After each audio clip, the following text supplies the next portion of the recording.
Hey everybody, this is Dean Redman. You may know me from War for the Planet of the Apes, Virgin River, Boston Blue, or The Greatest. I'm here on Kneel Before Pod, and I'm with Greg McKenzie. Kneel Before Blog presents Kneel Before Pod.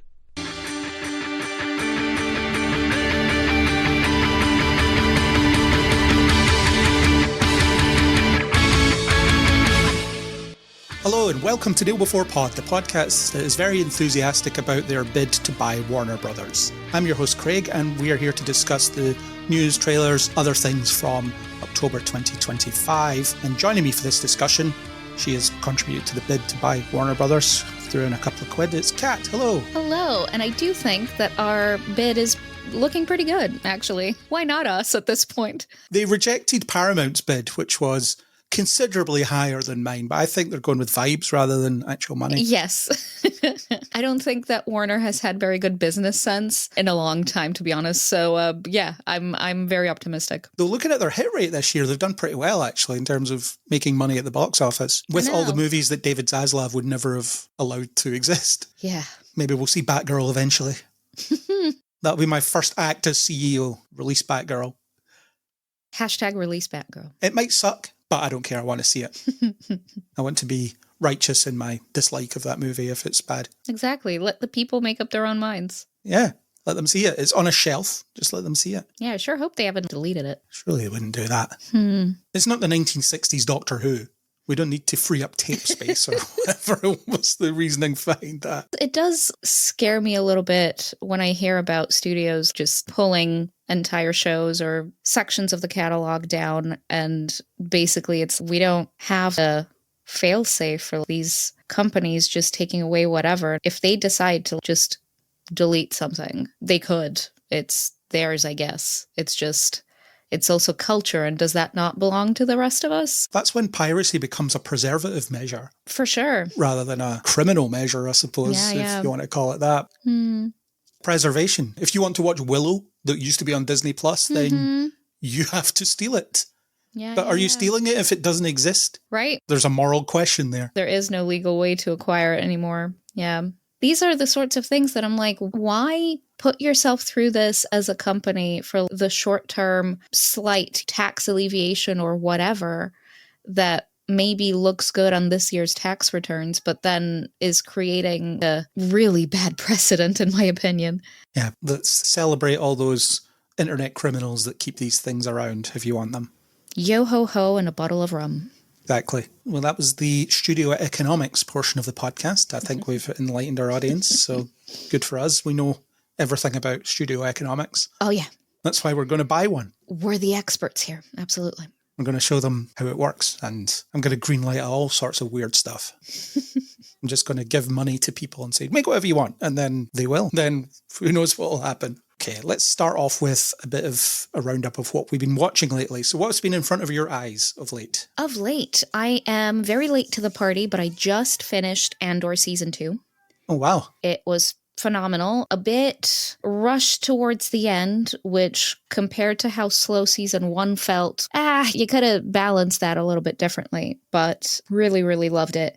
I can't believe that we get the most anti-fascist show that exists, probably the most anti-fascist story of our current times, from the same company that would just fire somebody because he offended the president. What? It was the same week that Andor got nominated for 3 Emmys as well, which is just massive irony. Yeah, so it's just been a real discordant feeling of you own everything and you want to appeal to everyone, and there's just such a sense of cowardice and safety, and we got to make sure, but then we'll greenlight this thing that may well become a rallying cry right now for the way things are going in the States and elsewhere. And it's just very bizarre. It's just a very weird cognitive dissonance. So I've been watching that. I've been watching the new season of My Hero Academia, which is the last season of My Hero Academia. It's airing right now on Crunchyroll every Saturday, and I am glued. It's one of my favorite things of the last few years. Superhero high school, isn't it? It's superhero high school, yeah. Basically, everyone in the world has developed superpowers, and it's about the society that has emerged detached from that, various rules that exist. It is set in Japan, so it's twinged that way, but it raises some interesting questions about who gets to be a hero and who gets to be a villain and who decides that and why we treat certain groups of people a certain way. It has a lot of allegorical stand-ins, so to speak, for really Japanese society and how it treats minorities and outsiders and anyone who doesn't quite fit the perfect mold of the perfect citizen. And it's been very interesting to watch the progression of things. Some pacing issues. There were a couple of seasons earlier on that were very slow. And then suddenly season 7 and 8, in fact, season 7 more than 8, was just, all right, let's rush to tie up some of these subplots because we're coming to the end. Otherwise, we're not going to get the chance. It felt a little wonky for sure. But so far, I've been really enjoying the last season. And on the one hand, I kind of can't wait, but on the other hand, I'm like, oh man, it's gonna finish, and that's sad. It's been a big part of my life. Yeah, saying goodbye to a show is never easy, unless it's reduced to the point where it's terrible and you just want rid of it. Thankfully, this hasn't been that. Gosh, yeah, we've had examples. The Flash.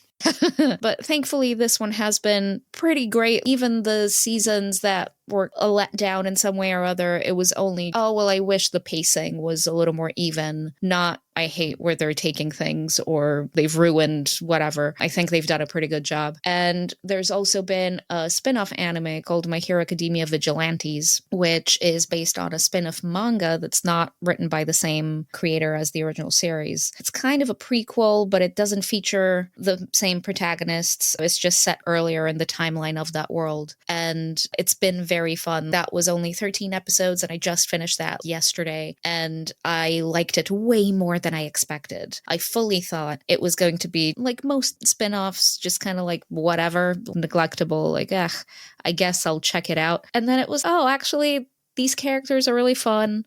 It actually adds a little bit of flavor and a little bit of backstory to certain things that are relevant to the main plot, but not consequential, if that makes sense. It feels like you get to know a little bit more in depth, but nothing that they'll put in this show will change things that are happening in the main show, because that's already way down the line in the future of the timeline. So yeah, it's been a good anime time recently, and I'm happy. Cool. How about you? I've been watching a few things, actually. Not very much on TV. I watched Peacemaker Season 2, which I didn't like as much as Season 1. I thought it was very uneven.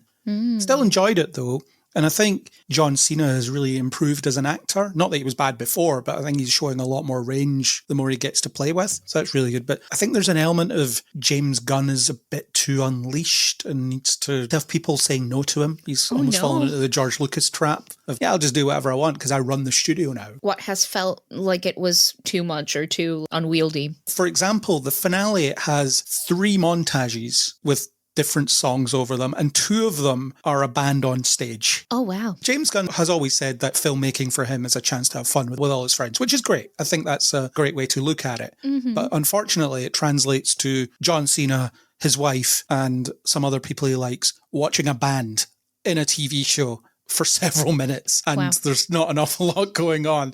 It's one of those things where it's like, I'm really enjoying the vibe here, but I wouldn't mind a little bit of plot. That'd be nice. Give us actually something here. I still enjoyed it, but I think it's very disjointed and nowhere near as good as the first season. I think the first season has a lot more sense of propulsion to it. Yeah, I've heard very good things. A friend actually loaned me the box set of season 1, so I will be making my way through that at some point soon. I've literally only been hearing good things about Peacemaker, which I gotta say, I was very surprised by. I genuinely didn't think that that was a character who would have something relevant or interesting, but literally everybody I've spoken to and online, the vibes have been good, especially about season 1. And that's very hopeful, I think. There's apparently no plans for a season 3, but season 2 ends in such a way that makes me think, how can you not have a season 3? Or is it just going to be resolved in another project that people might not watch? Or people might watch that project and wonder, what the hell is this? Who are these people? I haven't seen this. You know, the Marvel problem that James Gunn said he wasn't going to fall into. Yes. But that's the trap of making a TV series, that you don't know how that is going to go from season to season. And that has always been a trap for all TV shows since time immemorial, right? You don't know if you'll get renewed, and then you leave the cliffhanger and hope for the best. Yeah, or you just finish your story and suggest that there's other stuff going on. The Agents of S.H.I.E.L.D. approach. R.I.P. R.I.P. to a real one. Yeah, absolutely. I also watched a Netflix show, not on Netflix though, don't ask me how I watched it, called Nobody Wants This. It's the second season of it. Kristen Bell and Adam Brody. They're a mismatched couple because he's a Jewish rabbi and she is not Jewish at all. So they navigate the difficulties of the relationship, including disapproving family and her, I've got to say, very annoying sister. That's a character that I did not enjoy. But I think it's a really good show, really interesting. Kristen Bell is always watchable. I'll watch her in anything, which ultimately is why I watched it. Adam Brody, back in the good old days of the OC when I used to watch that. Seth Cohen, baby. Turns out he has range, which he didn't get at the time because he was always just playing Seth, but in other things at that point. Yeah. Take the money where you can get it, I guess, and do the thing that comes easy to you. But it seems that over the years, he's had an opportunity to show his range a bit. Although I haven't seen him in an awful lot. He was in the Shazam movies. He was, yeah. Not for very long. He only did a few scenes in both combined. Yeah. Good for him. But it's a good show. It's apparently going to get season 3, so it's a uncommon Netflix show where they're going to continue to make it. I know. I'm very excited. One of my husband's colleagues has been working on it as the colorist, so I've been really looking forward to season 2. I haven't started it yet, but that's, I think, next on the docket. I really loved season 1. It was, here's a rom-com that the people want, where the stakes feel real and the way that the couple communicates is real. A lot of the time in rom-coms, specifically the way that the couple navigates difficulties is very contrived. Real people don't talk like that and they don't handle conflict like that. But this feels very real.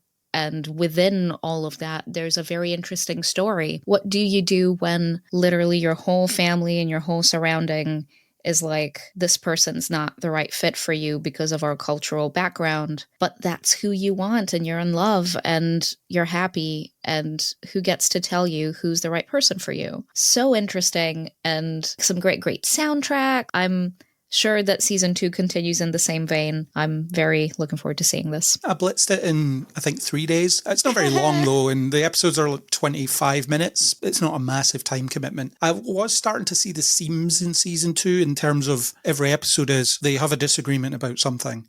They meander about for a bit. Then they discuss that disagreement and move on from it. That's the way that it would work in real life, I guess. But it starts to feel like I'm noticing the structure here. Every episode is built around this structure, and could you just skip it and have the conversation now? Yeah, do we have to have the bit in the middle? It's like an episode of Frasier where they blunder on and not understand what the other person has said and get themselves into loads of trouble. And you could just skip this episode by saying, hang on, just to check this, just to check my understanding here. But they never do, because otherwise you wouldn't have a show, I guess. But I guess it wasn't hiding its structure as well as it was in the first season. So it wasn't that I was disliking it, it's just I was noticing it. Yeah, okay. Which is sort of a criticism, but not quite. I still really enjoyed the chemistry between the actors and the characters and the stories that were being told. And when the season ended, I was like, we have to wait 2 or 3 years for another one. As opposed to, it would be on in a few months in the old days. You don't have to take 3 years to make this. Yeah. Especially when it's 8 or 10, 30-minute episodes. I don't think that this was 3 years ago. I think it was last year. Was it last year? Okay. I want to say it was last year. There's been a lot of TV since then, I suppose. Maybe it has felt like 3 years. Yeah, maybe. That's fair enough. It was long enough for me to forget it existed until suddenly, this is on Thursday. And I was like, I remember that. I suppose that's the problem across the board. There's just no level of anticipation anymore because you watch something and you just never know if it's coming back or not. Yeah, that is a problem, isn't it? Or if you do, you don't know when. Yeah. It really snuck up on me. As far as I know, there was no real build up to it. It was, and on next Thursday, season 2 of this. I guess I knew a bit about it because we'd been hearing about behind the scenes sort of things. Someone we knew was working on season 2. So it was like, well, I can't wait for this. I am glad that they're recognizing that it's popular, it's good, and it deserves more seasons because Lord knows Netflix doesn't know a good show when it hits them right in the face. Yeah. It's just sort of quietly allowed to exist, I think. Yeah. I've also been watching a couple of Netflix movies, but I saw them at the cinema, which was nice. It's a good novelty. I saw A House of Dynamite, which is a story about how the US might react to the sudden knowledge of a nuke flying towards them. And it's set inside the various offices and bunkers and so on, all the people that are in charge of these protocols. And it just shows how woefully unprepared they would be if that was to really happen. But it's quite interesting because it doesn't condemn the people involved. Some of them are actually very good at their jobs. They're just out of their depth. They have no idea how to react to this because it's just unprecedented and it's a very difficult thing to deal with. But it's just one of those, you can watch it and it would horrify you because is that what's going to happen if this happens? Are we just going to watch a bunch of people, or not even watch, or a bunch of people just going to blunder around and let the world end because they don't know what to do? I mean, basically. Notably, you had Idris Elba as the President of the United States in this, which means that he's played the President of the US and the UK Prime Minister in the same year. What was he the Prime Minister in? Heads of State, where John Cena was the President. Oh, interesting. Okay, sure. I haven't seen it, but apparently it's nonsense. Maybe it's a good kind of nonsense. It's very good. It's on Netflix now, so you could watch it. I saw it at the cinema. It's one of those things where, well, I don't have Netflix, but if I know that something's on at the cinema, then I'll make an effort to go and watch it, rather than, you can watch this whenever you want, which means that I'll just never watch it. Yeah, a little bit. Because it's just there and I can watch it anytime, which means I'll just watch it no time. I like the old-fashioned approach of just going out and going to somewhere and sitting down and then watching something. Yeah, I really want to see Frankenstein soon. That's the other one that I was going to say. I saw that a few days ago. Loved it. I thought it was excellent. It's Del Toro doing his best work. Oscar Isaac's great. Jacob Elordi's great. It looks incredible. So I'm glad I saw it on a big screen. The storytelling is excellent. It's just great. Definitely watch it. It's a shame that Del Toro is stuck in Netflix land at the moment because they're the ones that are making his films. So it means his films aren't getting big, broad theatrical releases. Although he's never really been a big box office draw, has he? Hasn't he, though? I guess Shape of Water was pretty successful, but maybe modestly. Yeah, that was only when it was getting awards attention, which draws attention to it. But things like As We Love Pacific Rim didn't do super well. It did okay. I think Pan's Labyrinth did really well. The Hellboy movies, not especially. Crimson Peak, I'm sure, did not really. Yeah, so he's not a big box office guy, but his stuff deserves to be seen on the biggest screen possible, which is a shame because my local multiplex that has an IMAX screen isn't showing the film that was filmed in Edinburgh in their IMAX screen, which is criminal. They'd rather put on showings of Tron Ares to 4 people. Genuinely, nobody wants that movie. Which I also saw, and I thought it was pretty bad. Yeah. Jared Leto's exploits are well documented, but I just can't stand looking at the guy. Even before I knew any of this stuff, I just never really liked him. The fact that anybody thinks he's got the chops to be a leading man is crazy, but people keep giving him money and putting him in the front of things. It's bizarre. It doesn't make any sense. Yeah, I was genuinely like, can we stop giving him jobs now? Can we stop? This is 2 high-profile flops in a row. What does it take? How much more? Please. And it's well documented that it's because of him. Nobody wants to watch him. Morbius flopped. This has flopped. And it's part of Disney's initiative to make films for, I think it's Gen Z boys. That was a thing they were going after. They were trying to capture this Gen Z boy crowd. And this was it? This was the thing? Well, I think it was the last franchise that would appeal to boys type gasp that they had, because Marvel's not really been doing the returns, neither has Star Wars. So Tron, you know, that film, the last one we released was like 18 years ago and didn't do well either. Yep. That's a good one. And now they're talking about retiring the franchise, which is hilarious because no one wants to watch it. Maybe if you made a good one with an actor that people like, try that. I don't know that it needed to be a franchise is the problem. The first film was self-contained, I thought was great, works on its own. Oh, I hate the first one. I thought it was fine, but the thing is, you can't just take every successful or nostalgic thing and then try to make a franchise out of it. Not every story warrants this. It's okay. Make new ones. Plus, there was a bunch of animated stuff that I think people were watching. Tron could be that. Doesn't have to be any more than that. I liked Legacy a lot, though. I think Tron Legacy was good. I rewatched it before I went to see Ares and kind of forgotten how good it was. I think it comes together very well. The technological ambition in there, plus the music and the updating of the concept. I think it worked really well as a Legacy sequel before the term even existed.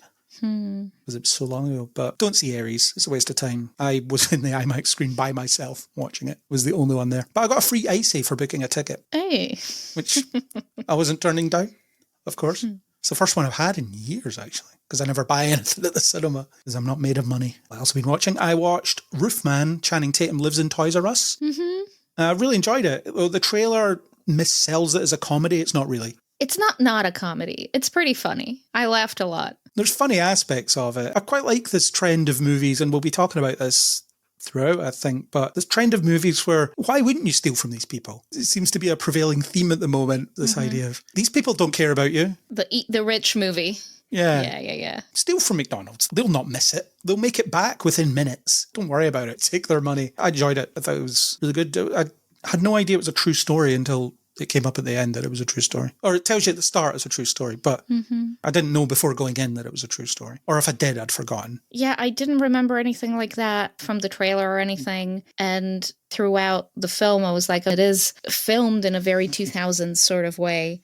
On purpose. And so I was very intrigued to check out what the true story was. And my husband, who was growing up in California at the time, remembers this from the news. What is interesting is that it sparks conversations about if you're a criminal, but you're nice, people have more sympathy for you. But at the same time, it's not a spoiler to say he did rob multiple McDonald's, say, at gunpoint. And the poor workers that he traumatized, they are not the intended victims, perhaps, but they were put through a terrible ordeal and scared for their lives, and in some cases stuck in a freezer for however long. Those are normal, everyday people who work for not much money at all, and I would argue they were the real victims of this man's activities. Yeah, the corporations won't hurt that much, really, but it wasn't a victimless spree of crimes. And at no point did he consider that. There was a conversation, I think, on Reddit, and there was a comment from someone who was one of the people who was stuck in a freezer. And he was like, I tried to get in touch with the filmmakers because they were interviewing a bunch of people and they didn't want to hear from me because it didn't fit their narrative of, oh, but he was just such a lovely, sweet guy. And it's like, yeah, well, these people are valid too. Interesting things to consider when your bias is being questioned a little bit. I like the minutiae of it, of how he existed within this Toys R Us store, logging in to change people's rotas and things because of Peter Dinklage's awful middle manager guy or store manager guy. I need a weekend off to deal with my kids. Nah, don't bring your personal problems in here. I don't care. Wow. We've all met that boss, and you do want to just stick it to them in some way. So, yay, Channing Tatum, I guess. Along similar lines, I saw Good Fortune, which is Keanu Reeves is a really rubbish angel who decides that he's going to try and help Aziz Ansari's character, who is just going through it. He's a gig worker. He lives in his car. He's really struggling to make ends meet. And Keanu Reeves swaps his life with rich guy Seth Rogen in an effort to teach him that money doesn't solve all his problems, but it ends up solving all of his problems. And it just ends up being this really interesting commentary on gig work and how difficult it is out there to eke out a living in this unfair world. There's a point where Keanu Reeves loses his angel powers and he has to live like a normal person, and he gets stuck into this issue of paying tax and not being able to afford luxuries and all of this stuff. It has a lot to say, I think, and perhaps maybe a bit too much to say without actually developing it in any meaningful way. But I had a good time with it. I thought Keanu Reeves' deadpan delivery of some of the stuff was incredible. I think he suits that role really nicely. It was very funny. I did that double bill with Roofman, actually, which was an interesting day at the cinema. At least neither film is particularly unpleasant. They're both comedic-ish. I am interested in the Keanu Reeves one. The trailer certainly seemed like fun. Oh, it's a lot of fun. And lastly, I saw The Smashing Machine, which is The Rock tries to act. And? I thought he was good. Okay. But I found the film a bit boring. It's maybe just the real guy isn't that interesting, or certainly to me. And funnily enough, the illusion of The Rock's acting shattered. There's a point in the film where he shaves his head, and I just saw The Rock after that point. When he had hair, I was willing to accept him as a different guy. But when he shaved his head, that's just The Rock. The illusion is gone. But will this be the first of a run of I'm trying to act films? There's the picture from Venice where he's half the size he used to be, or less than half the size he used to be. So I guess we're heading into that era.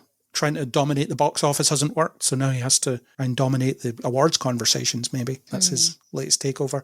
Although we still have the Moana remake in the meantime. I guess. I wouldn't recommend it. If you've seen one of these types of biopics, you've seen this one. Mm-hmm. I was considering seeing the Springsteen movie, but I read somewhere that it's just for fans of Springsteen, and I was like, well, I know nothing about the man, and I'm not like, oh man, I gotta see this. So maybe that's a later thing, sometime when it's on streaming. I would say The Smashing Machine is watch it if it's on streaming. It's got the usual problems that these films tend to have. You have Emily Blunt in the thankless role of the partner that gets left at home when he's fighting in Japan or whatever. They usually forget about the female perspective in these ones, and this one's no different. Guess easy money for Emily Blunt, although she was doing really well with an accent and the persona she put on and so on, but she doesn't have enough to do.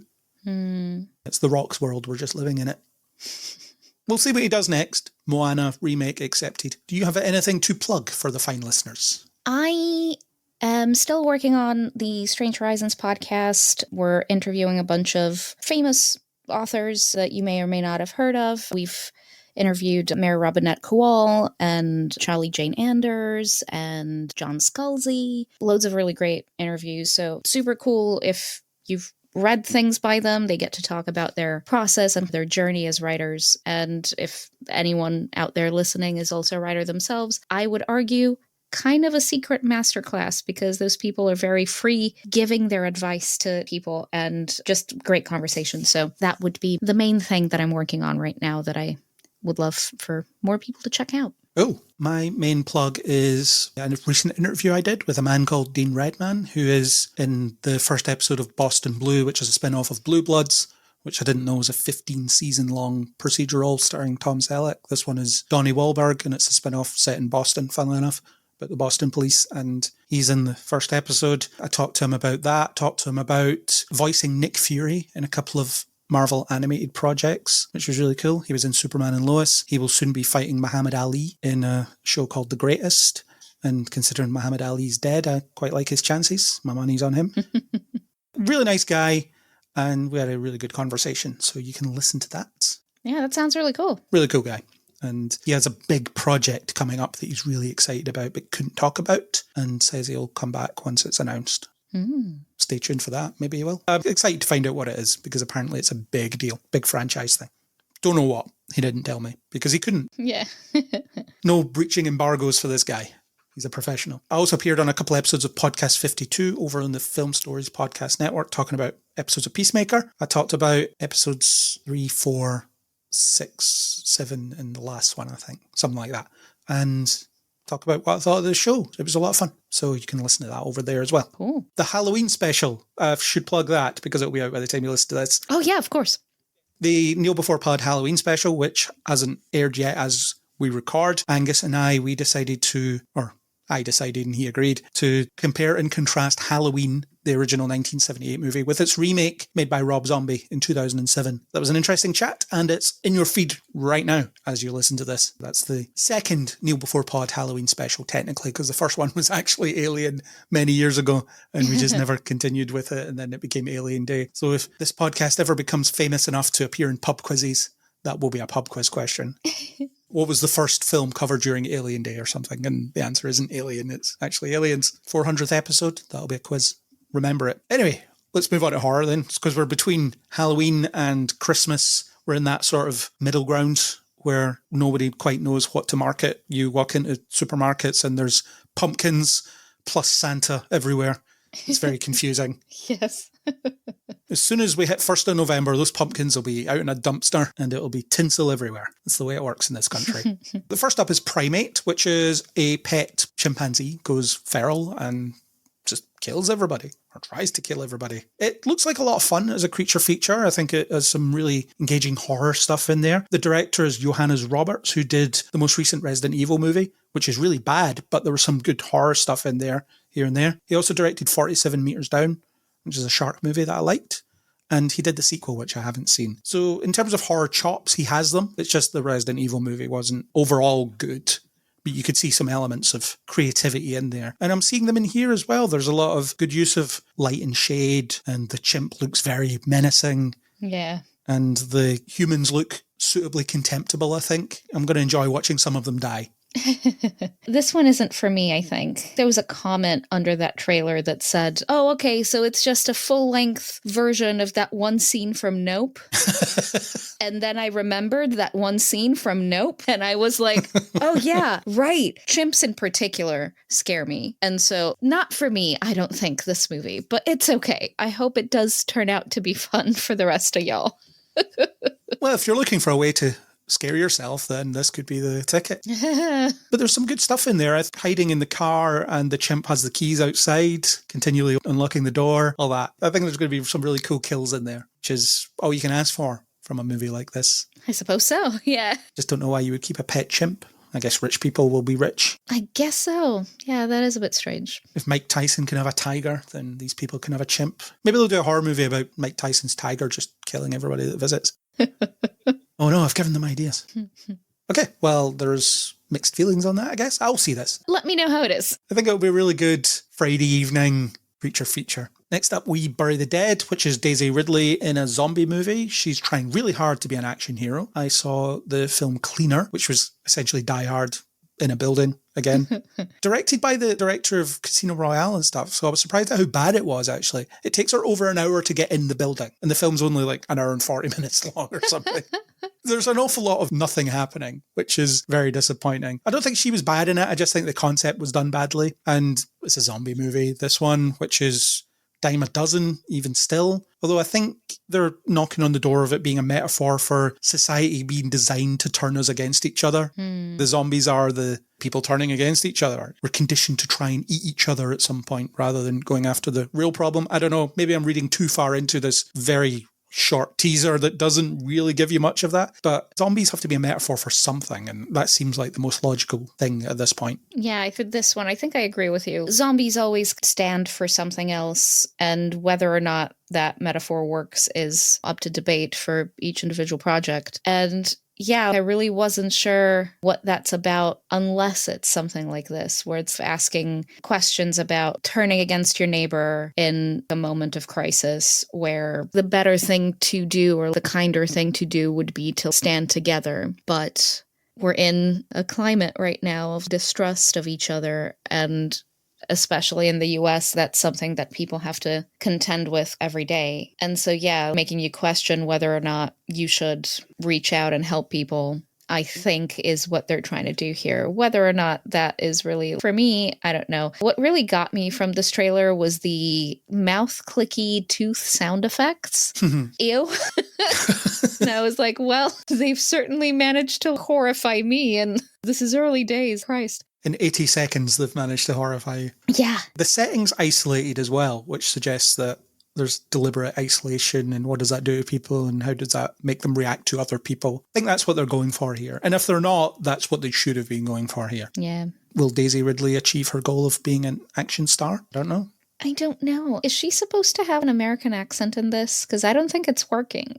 Nah, not especially. I was just like, why? She's perfectly fine with her British accent. It's like Rebecca Ferguson trying to sound American. It's painful. Stop, please. She needs to do something before that Star Wars movie that they're never going to make. Yeah. That Rey trilogy that they're talking about, that's just never going to happen. Oh, yeah, bless. That's never going to happen. Like that Ben Solo movie. Oh, was that a thing at some point? Oh, no. Yeah, there was stuff that came out about it recently. The script was being developed by him and Steven Soderbergh, and it was about as close to being greenlit as things can get before getting dropped. And one of the reasons, or maybe the only reason for it being dropped, was Disney said, we don't understand how Ben Solo can be alive. The same company that allowed somehow Palpatine return. Somehow Palpatine is back. I don't think that they could do this again. I don't think that you could pull that twice. It would be fine, I think. It's a franchise about space wizards. I think how is he alive will be the least of anybody's problems. Especially if it's good, and by all accounts it was. The script was supposed to be very good. It had a lot of good talent working on it. There's no reason that it shouldn't have got made. Do I want to see another film with Ben Solo / Kylo Ren? Not really. Not really, no. But at the same time, it seems to have a lot more legs than any of the other crap that they're peddling at this point in time. We're all expected to go to the cinema to watch the finale of a TV show that I haven't watched next summer, which I won't be doing because I'm not interested in The Mandalorian. But anyway, I digress. Daisy Ridley, you will get your Star Wars, maybe. Or maybe you won't. Just keep making zombie movies. Or Die Hard clones. Or whatever you want to do. Will I watch this? Probably. It depends where it comes out or how it comes out. But if it's on at the cinema and I'm free, I'll go see it. Next up, we have Mercy, which is kind of Minority Report. Very AI anxiety. We've turned over the judicial system to AI. You have to sit in front of a artificial Rebecca Ferguson and explain yourself and prove your innocence. It's a bit of screen life. He has to go through all this stuff to figure out or to convince the AI that he didn't kill his wife. This is Chris Pratt. He's taking a break from voicing every animated character in the universe. I love screen life. I think it's a great genre. I'm really interested to see how they can play with that. The bomb in a truck bit, I feel, might be unnecessary. I'd rather just watch him puzzle through his own mystery rather than, oh yeah, I have to stop this bomb in a truck now. It seems like there's 2 movies in there, and I'm more interested in the first one. A fantastic comment under that trailer was, I liked this more when it was still called Minority Report. I don't know that we need this. I don't know that I care enough about Chris Pratt to go support a random, and I will say, very mediocre looking film. This is not really inspiring me to make time to go see this in the cinema. And in general, judicial AI bad. Yes, and? Yes, we're aware. And then they make him solve the murder of his wife, and then at the end of the trailer, he's like, this wasn't even about my wife. It's about you and me, and I helped you exist. I'm just like, oh man, okay. So is the wife dead? And it's about this bomb in a truck for some reason. But at the same time, I feel like I've seen enough of this movie and this trailer that I don't need to see this. I think I've seen all of it. They even kind of spoil the twist at the end, where it's like, oh, it's not even about my wife's murder, and it's right there in the trailer. So it's like, well, I don't need to see this now. Cool. So I think I'm going to skip this. It was promising up to a point, following all the camera footage and the time limit and all this. It looked like it could have been a really tense, almost real-time situation, but then it was a bomb in a truck. Why is there a bomb in a truck? I just couldn't get over it. I'm not going to be interested in that. The first half of the movie seems fine, but then it becomes a speed clone after that. Yeah, exactly. I might watch it. It's one of those ones that Chris Pratt and Rebecca Ferguson seems very excited about because they introduced the trailer. Hey, we're these people and watch our trailer. I always hate those intros. Just let me see the trailer. Yeah, it's that whole thing where they have to put a thing at the beginning so that the little thumbnail on YouTube, if you have autoplay on, when you hover over something, I think it loops the first 5 seconds or so. And so that's why all the trailers have a little bit at the beginning that says trailer starts now, so that they don't spoil the thing, I guess. I don't know. It's completely pointless. Just give me the trailer, please. Yeah. Anyway, yeah, this looks bizarre, but might be okay. I have no idea. See what happens when it comes out. Next up, we have Send Help, which is Rachel McAdams ends up on a desert island with her douchebag boss. And she becomes a bit murderous, and who can blame her? There is plenty of people I work with I'd hate to be trapped on an island with, but I could see myself thinking I could kill them and nobody would know. They would assume they died of natural causes on the island. There's plenty of ideas in here. The boys club workplace and the toxicity of that, and what does mistreating those below you in the ladder invite when you're stuck on an island with them? Yeah. First of all, having Dylan O'Brien be the douchebag tech bro-y boss, and then even after they've survived a plane crash, she's keeping them both alive, and he is still being a dick. He is perfect, and I love him. She's in her element. Clearly, she has all of these skills. You see her basket weaving. She's putting together a shelter. She can make fire. She can hunt. She can fish using a stick. All of these survival skills. And he's like, I'm your boss. You work for me. And it's like, do you not realize that she is keeping you alive right now? Where did she get all those skills? It's impressive. That's kind of the question about her character, right? Clearly, there is something to her that's more than meets the eye. There's a lot of night classes. Yeah. I'm very excited about this one. It's very interesting. Sam Raimi as well, and he's going back to a bit of his roots where it seems a bit smaller scale. It's basically a two-hander on a single location, so it's very much my jam. I love when people are stuck in a single location. Absolutely. You have natural law contrasted with corporate structure. I love that idea. Rachel McAdams seems proper scary as well. I'm probably going to have a good time with this. I'm really looking forward to it. Yeah, into it. Could be one of those, everybody loves this, it does really well. It's the horror talk of the season whenever it comes out. I remember talking about the teases for this months and months ago where it was, okay, we're probably going to cast Rachel McAdams in this, and then she got cast, and the Dylan O'Brien thing came out of nowhere, I think. I don't think anybody saw that coming. From what I've seen of him, he's really good. I've seen him in a few things. I'm excited to see his career pick up again because it was on pause for a while, especially after the accident on the Maze Runner set. So I'm just excited he's out there doing it. I think he's phenomenal. And we've only started to see what he's capable of. There were a couple of attempts. There was an attempt at an assassin something or other movie, him as an action star, which, Oh yeah, that wasn't that good. No, it was not. And then he kind of disappeared for a while. And then he was in a Netflix thing that was pretty good, Love and Monsters, which was very surprising. And I think ever since then it's been, yeah, that guy. And he keeps coming back. So I'm happy that he's finding his footing. Yeah, and I think Rachel McAdams is I'm going to use this term, and I don't use it lightly, generational talent. I think she's excellent. Absolutely. This is poised to be a lot of fun and really intense. Sam Raimi, when he's cut loose on things like this, that's his element. Yeah. So I'm very keen. Let's move on to Eternity, where you have a woman who dies and she meets both of her husbands in the afterlife. And she has to pick one for some reason, because that's the rules. It's the afterlife. Do monogamy and eternity mix? I don't know.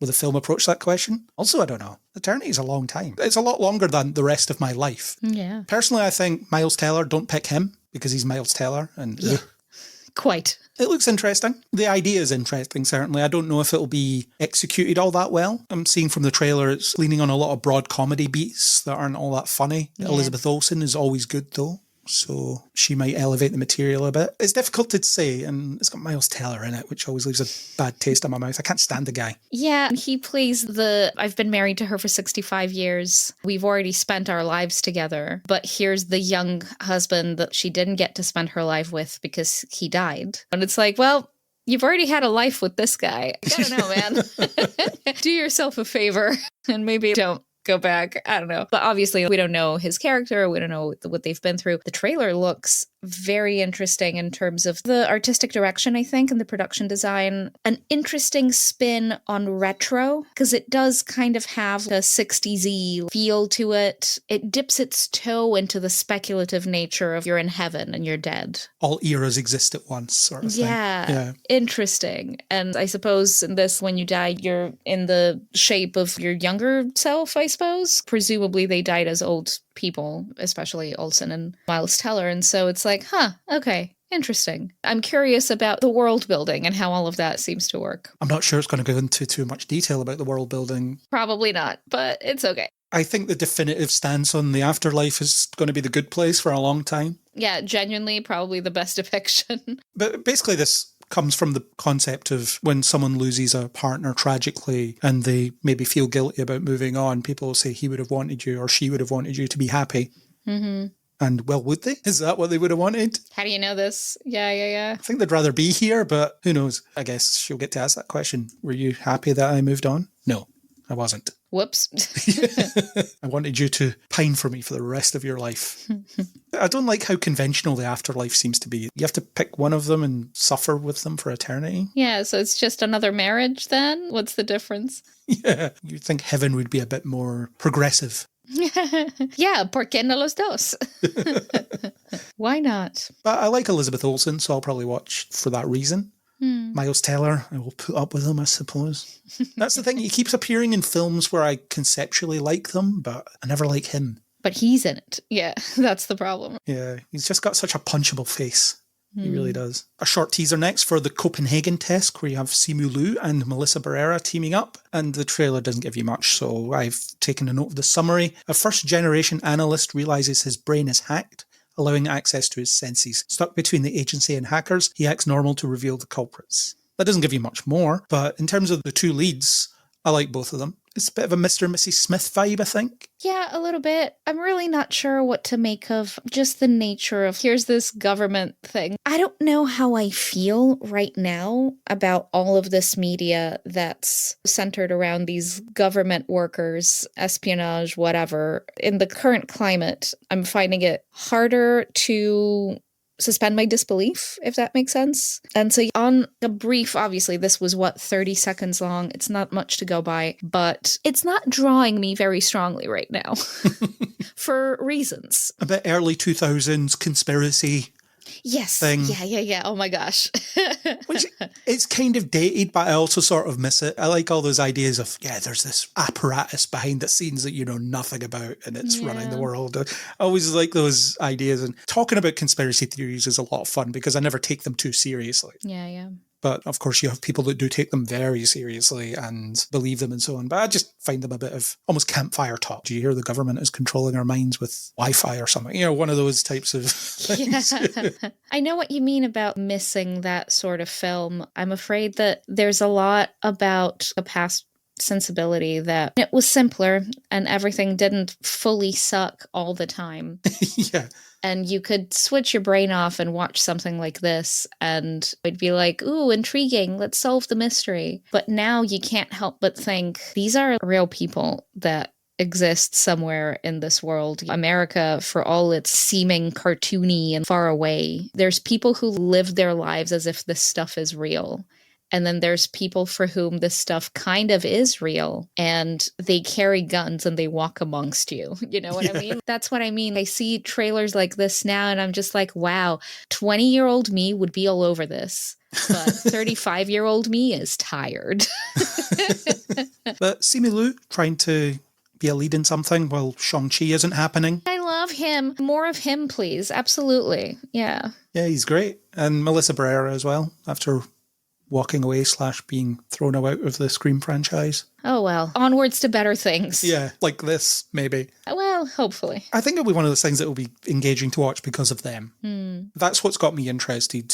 They've grabbed me with two actors that I like a lot. So Yeah. I'll at least give this a go and see how I like it. Moving on to something a bit weirder now, Crime 101. When I first saw this trailer, I had to check this wasn't a fake movie. It looks like a trailer that people make by cutting clips together of other movies. That was the impression I got. It looks so painfully generic, and it's weird that it has the star pedigree in there that it does. I suppose Chris Hemsworth's been in a lot of these types of films, hasn't he? He's been in a lot of Drek like this. He sure has. Halle Berry tends to be a bit more selective these days, though. Mark Ruffalo will do anything. Mark Ruffalo will do anything. And in most cases, it's pretty good or all right. Yeah, he's a character actor, so he'll throw himself right in there. But sometimes he does go ham. He does. And it's a bit like, oh boy.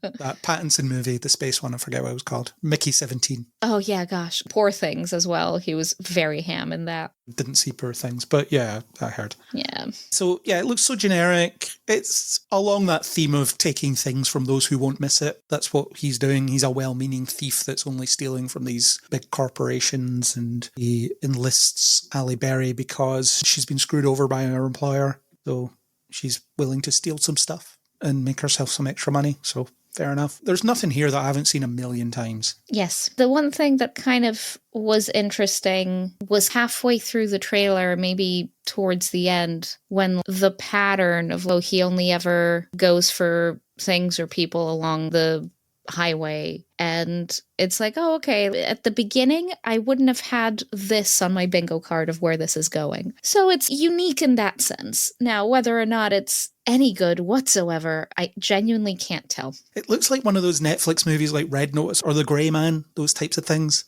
Sure. It just gave me that vibe. And Chris Hemsworth doing an American accent. You've tried a few times, you just can't do it. And it slips as well. And it's like, oh boy, here we go. Just let him be Australian, or let him use his Thor voice. Yeah. We won't mind. We will mind with the American accent. That's just really bad. Is he better than these types of films? I guess he is, but he keeps doing them. So maybe he's not. Maybe he's not. Yeah, that's the thing. You're only better than them if you don't do these all the time. If you keep choosing this, then it's just part of your Uber, I guess. Got to keep yourself relevant somehow, though. And if that's how you do it, then is it worth being relevant? There's a bit of a Marvel reunion here because you have him and Ruffalo. Halle Berry has never been in a Marvel movie, which actually surprises me a bit at this point. If you don't count the X-Men films. Yes, she's not been in an MCU movie. Yeah. Is what I should have said. Yes, she was, I was going to say a significant role. I wouldn't call it that either. In the X-Men films. She was in them. She was in them, yeah. She was in the background of those movies. Yeah, I can't imagine I'll muster much attention to watch it. It feels like it's a straight-to-streaming one, but it's somehow not. Maybe it'll be a wait for streaming. I don't know. Maybe it'll just be a so bad it's good romp. I have no idea. Maybe. One would hope that the thriller of this kind doesn't fully go away, because there's a time and a place for a film like this. This is going to be perfect on a plane. And there's nothing bad about a movie that's meant to be consumed like, it's a story that should be interesting enough that will keep your attention, but if you do fall asleep, it's okay. There's films that I've really enjoyed watching them on a plane that I don't know that I would have been like, oh man, I gotta go to the movies to watch this. Or what do I want to watch tonight? Ooh, this is on Netflix. I should watch this. So it's just a genre that I appreciate, and I hope that it doesn't fully go away, but at the same time, it is a little tired. There's just an overload of tropes that is way too common, I suppose. And maybe we need an overhaul. We need something new, something else to spice things up.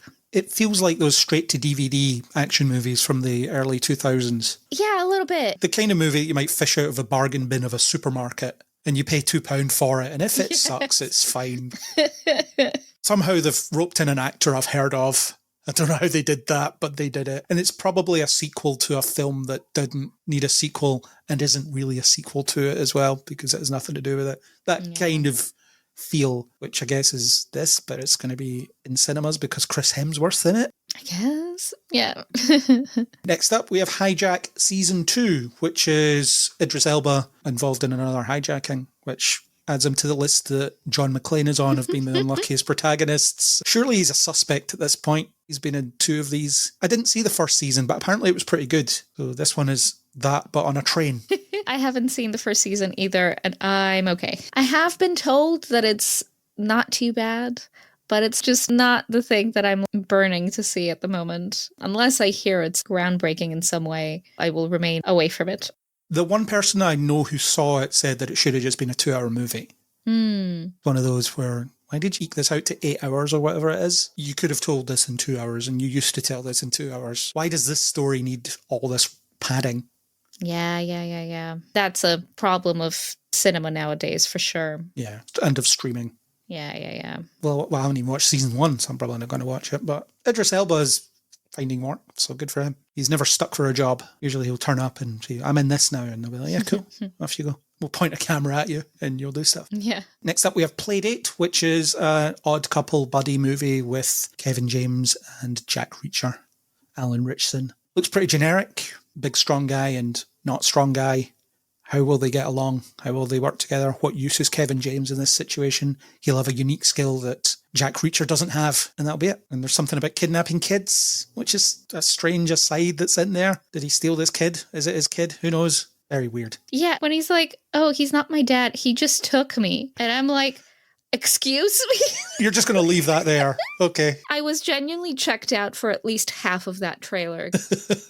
I'm not here for another Paul Blart movie or whatever. The beginning of it, I was like, oh, this is the kind of comedy that's not for me. And then the action stuff comes in and I'm like, do you know what? There's something that's interesting about this. There's a twist to it. But I'm still like, huh? What did I just watch? I don't know that I will make the time to watch this at all, but it doesn't seem to be completely vapid. And people in the comments of the trailer video were excited for not Paul Blart, the other guy. Jack Reacher.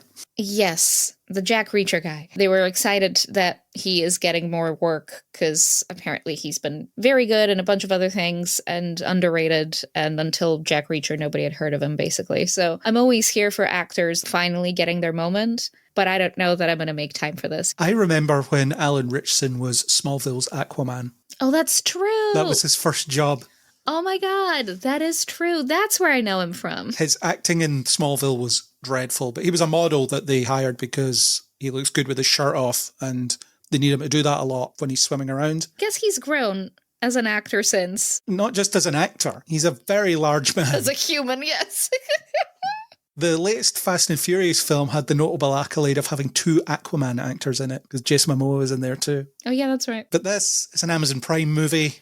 If I watch it, I'll have to put up with ads, which instantly puts me off. Oh, yeah. Because I'm not paying them £3 extra a month to not have ads. Absolutely not. I do not care about Amazon Prime Video enough to pay them anything whatsoever. I pay the Prime shipping and then the video comes attached and I guess that's fine. But at the same time, their UI is awful and terrible to navigate. And I never find myself being like, I don't know what to watch. Let me open up Amazon Prime and see what's on there. Absolutely not. I'd rather watch YouTube videos forever.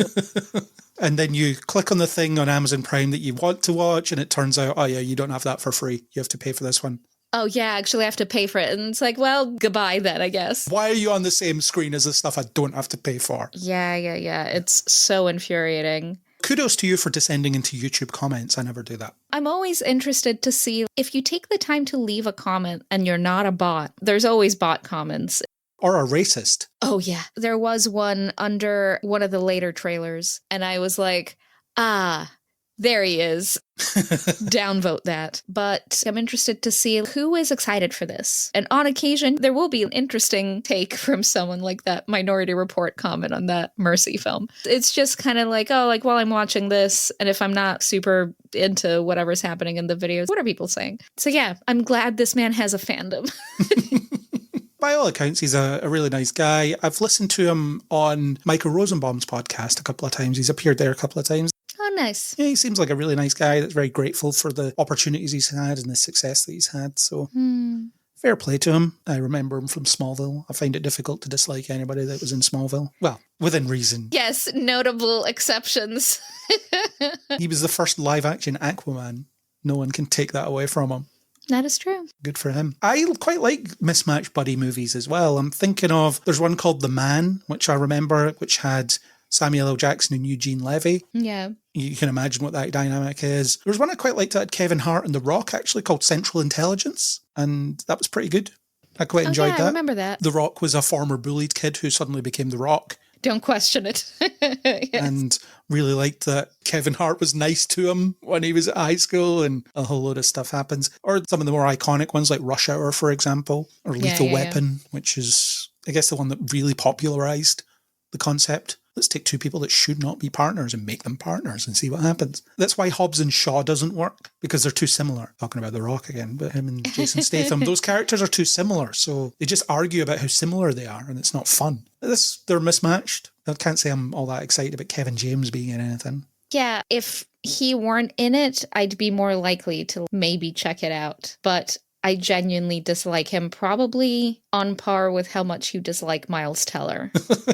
Where it's just his face is on something, no thank you. So it is absolutely not a priority for me. Nor me, because it'll be on Amazon Prime. Also that. Let's move on to Ella McKay. I think that's how you pronounce her name. This is James L. Brooks, who worked on The Simpsons, as well as little things like Terms of Endearment and Jerry Maguire, stuff like that. But The Simpsons. The summary is, an idealistic young woman juggles her family and work life in a comedy about the people you love and how to survive them. So it's a tale as old as families, I guess. Families are a lot, and it's very funny, but also very stressful. And it seems like this is juggling that quite well. Yeah, I really love these people, but also I don't like them. Yeah. Any holiday you spend with a family, that happens. Yeah, here we go into the Christmas. We have a little run of Christmas trailers, and some of them are fine, and some of them are, oh boy. I don't know what to make of this one, but the fact that James L. Brooks is involved suggests to me that there's something to it. This one is kind of a strange one. I was vaguely aware of this because I recently watched this YouTube video about the woman who plays Marge Simpson and how she has fried her voice over decades of playing Marge Simpson. Yeah, listen to her now, it's rough. Yeah, it is rough. And so she is the narrator in this, which, first of all, I'm really not sure why we need one, but okay. From the trailer, I can't tell what the narrative device is and how that frames the whole thing. But let's say, okay, fine. Clearly, there's been some situation with Woody Harrelson, who's the dad, and he's a floozy, basically, and the mom's not in the picture, and I'm not sure who Jamie Lee Curtis is to the main character. Maybe an aunt, question mark? Because at first I was like, oh, she's the mom, and then it's like, oh no, the mom's dead. Who is she then? Some kind of mentor, mother-ish figure. Yeah. Something. She's at her wedding, so clearly she's important. I have questions which come from being intrigued, so it's not like I fully don't care about this. But at the same time, I'm a little bit, who's this for? There's also the component of the main character is a politician. She's quite idealistic, clearly. She wants to change the world, make it a better place. And it's not a spoiler, it's in the trailer. Her boss, the governor, has to resign. And so then she becomes the governor, because I guess she is his deputy or something. So then she's like, oh my God, now I get to actually do the things that I want to do. Interesting. But I feel like the family stuff and then the politics stuff, there's two very different things happening. And maybe that's why we need a narrator to help us navigate this confusing landscape. Are these things going to link by this narration? Mayhaps. My big question as I was watching this, I was like, oh, what's the scope of this? But not necessarily in a bad way. I would probably put this on if it came up on a thing, or if it's a quiet week at the movies, this would be one of my options. Whether or not it's any good is hard to say from this, honestly. It looks like a bit of a breezy watch. Yeah, probably. It's not going to be all that challenging. It might be endearing. It might be entertaining. It's one of those, I guess, family movies, but families as in you take the older people in your family. Adult family. Yeah. It's the kind of film you can go to with your mum and dad when you're an adult and they're older. It's that kind of vibe. Will I see it? Probably. Could be good. I quite like when comedies lean into, when you get families together for occasions, it's just a nightmare. Or it can be a nightmare. Or there are aspects of it that are a nightmare. Yeah, one of my kind of sleeper favorites from the last decade, I guess, I don't remember when it came out, probably decade, is this film called This Is Where I Leave You. I think I might have reviewed it, or it was something where I went to see a screening, and I was not expecting to enjoy it at all. And I came out of it, actually, there was something kind of profound about it in a quiet way, because it is about a family that gets together in a difficult time, and a lot of them haven't seen each other in ages, and the degrees to which they are close to each other vary greatly. And seeing some of those relationships unfurl, and especially because they haven't seen each other in a while and all of the tensions that exist, it was very surprisingly a great film. And so I'm open to this being kind of a quietly very well written type thing. And some trailers can be hard to judge. So I know I said at the beginning of this, oh boy, some of these Christmas movies, this one's probably at the top of the pile of all the stuff that is coming up in a bit, because oh my god, the Christmas garbage movie trope thing, oh my god. This one is not it, I will preface. Well, yeah, let's get into that. It's not just Christmas, it's Netflix Christmas season, which is a very particular subgenre for me. A guilty pleasure of mine is watching these trashy Netflix Christmas movies because they're just so completely unchallenging. And sometimes you just need that. Sometimes you just need to sit there and let something wash over you. So we'll start with My Secret Santa, which is basically Mrs. Doubtfire, but with Santa. Yeah. This woman dresses up as a mall Santa to achieve something. It looks complete nonsense and kind of charming, to be honest. There isn't really a lot to say about it. It's a series of hijinks that occur, and at some point there will be an attempt to make some sense out of it towards the end. Someone will have a profound revelation of some sort. Yeah. And they'll learn the true meaning of Christmas, and they'll have a great day. And that's all you need. It's very Hallmark. The Hallmark channel has been making these movies for 1,000 years or something, and now Netflix are doing them. But they're putting a lot more well-known actors in them. For some reason. Except Vanessa Hudgens seems to have given up. She's not doing them anymore. I wonder why. 3 was enough. Or 4. She did 3 of the Princess Switch things and The Night Before Christmas. What did you think of My Secret Santa? First of all, this is just Netflix doing a Hallmark, right? Yeah, that's what all of these are. Yeah. I think there's one in particular that's coming up in a bit that is the quintessential Hallmark Christmas thing, but I guess Netflix has a bigger budget, so you know some of the names in this. But I digress. This one, I gotta say, nobody in this looks like they're attractive enough for this to be just, oh man, gotta watch this Christmas rom-com starring some guy as a hotel manager. Bless him, and not to be that way. It's just, I don't know who this is for. It's not for me at all whatsoever, not even a little bit. Here's this mom who has to do this so that her daughter can get discounted ski lessons. Because I guess the only job that was going at this hotel resort place was Santa, and you had to be an old dude, obviously, to be Santa. And she's like, no, God damn it, I'm gonna be Santa because my daughter needs those ski lessons. It's just such a preposterous premise. I really need that 20% off or whatever the employee discount is. Man, yeah, exactly. What is the discount on this? Is it really that high? Is it worth all this? I would be really surprised. Well, I will watch it. Because you're a brave soul. Yeah, because I want to sit and be absorbed into this sort of nonsense. Yeah. Well, I'm happy for you. And on the same vein, we have A Merry Little Xmas. You have Melissa Joan Hart and Alicia Silverstone in the same movie. How very 90s. Again, it looks very unchallenging. Nothing. There's hijinks, stuff happening. There's potential arguments. I would generously use the term innuendo. Not quite. But there's the suggestion of innuendo. This one's the kind of thing that honestly it should be hornier, but because this is a Christmas movie intended to maybe mom will put this on while the kids are playing or something, and it can't be too risque. But it's about a divorced couple that spends Christmas together anyway, and the dad, the guy, already has a new person who is Jamila Jamil of The Good Place. Somewhat slumming it in something like this, I would say. Oh, absolutely slumming it in something like this. And she is definitely she's this perfect new, she's younger, she's gorgeous, she's well-spoken, British, whatever. And so Alicia Silverstone, who's the ex-wife in this, is like, oh no, now I feel threatened. And then she meets this young guy, and I kid you not, I cackled when I saw this in the trailer at the tree farm, and he is carrying a tree for her. And I was like, oh man, okay, here we go. Christmas movie bingo. In fact, this one is probably going to be great to drunk bingo with your friends. Take a shot every time there's just one of those rom-com tropes with an extra Christmas flavor. Like, dude carries tree to her car, check. Dude unnecessarily takes his shirt off, check. This one isn't even a plane movie, you know what I mean? You wouldn't even put this on a plane. Genuinely don't know who this is for. It is for the Hallmark people who have Netflix, I guess. And it will be for me that enjoys these trashy Netflix Christmas movies. Hallmarky movies. Hell yeah, absolutely. I can be intellectually stimulated elsewhere. Sometimes I just want to sit and watch trash. I fully support trash. Genuinely, trash is an important part of the culture and the media diet, and we consume loads of it without our consent. And so it's important to choose the trash you consume. Where you can. I think it's important. These movies exist so that you know how good movies are.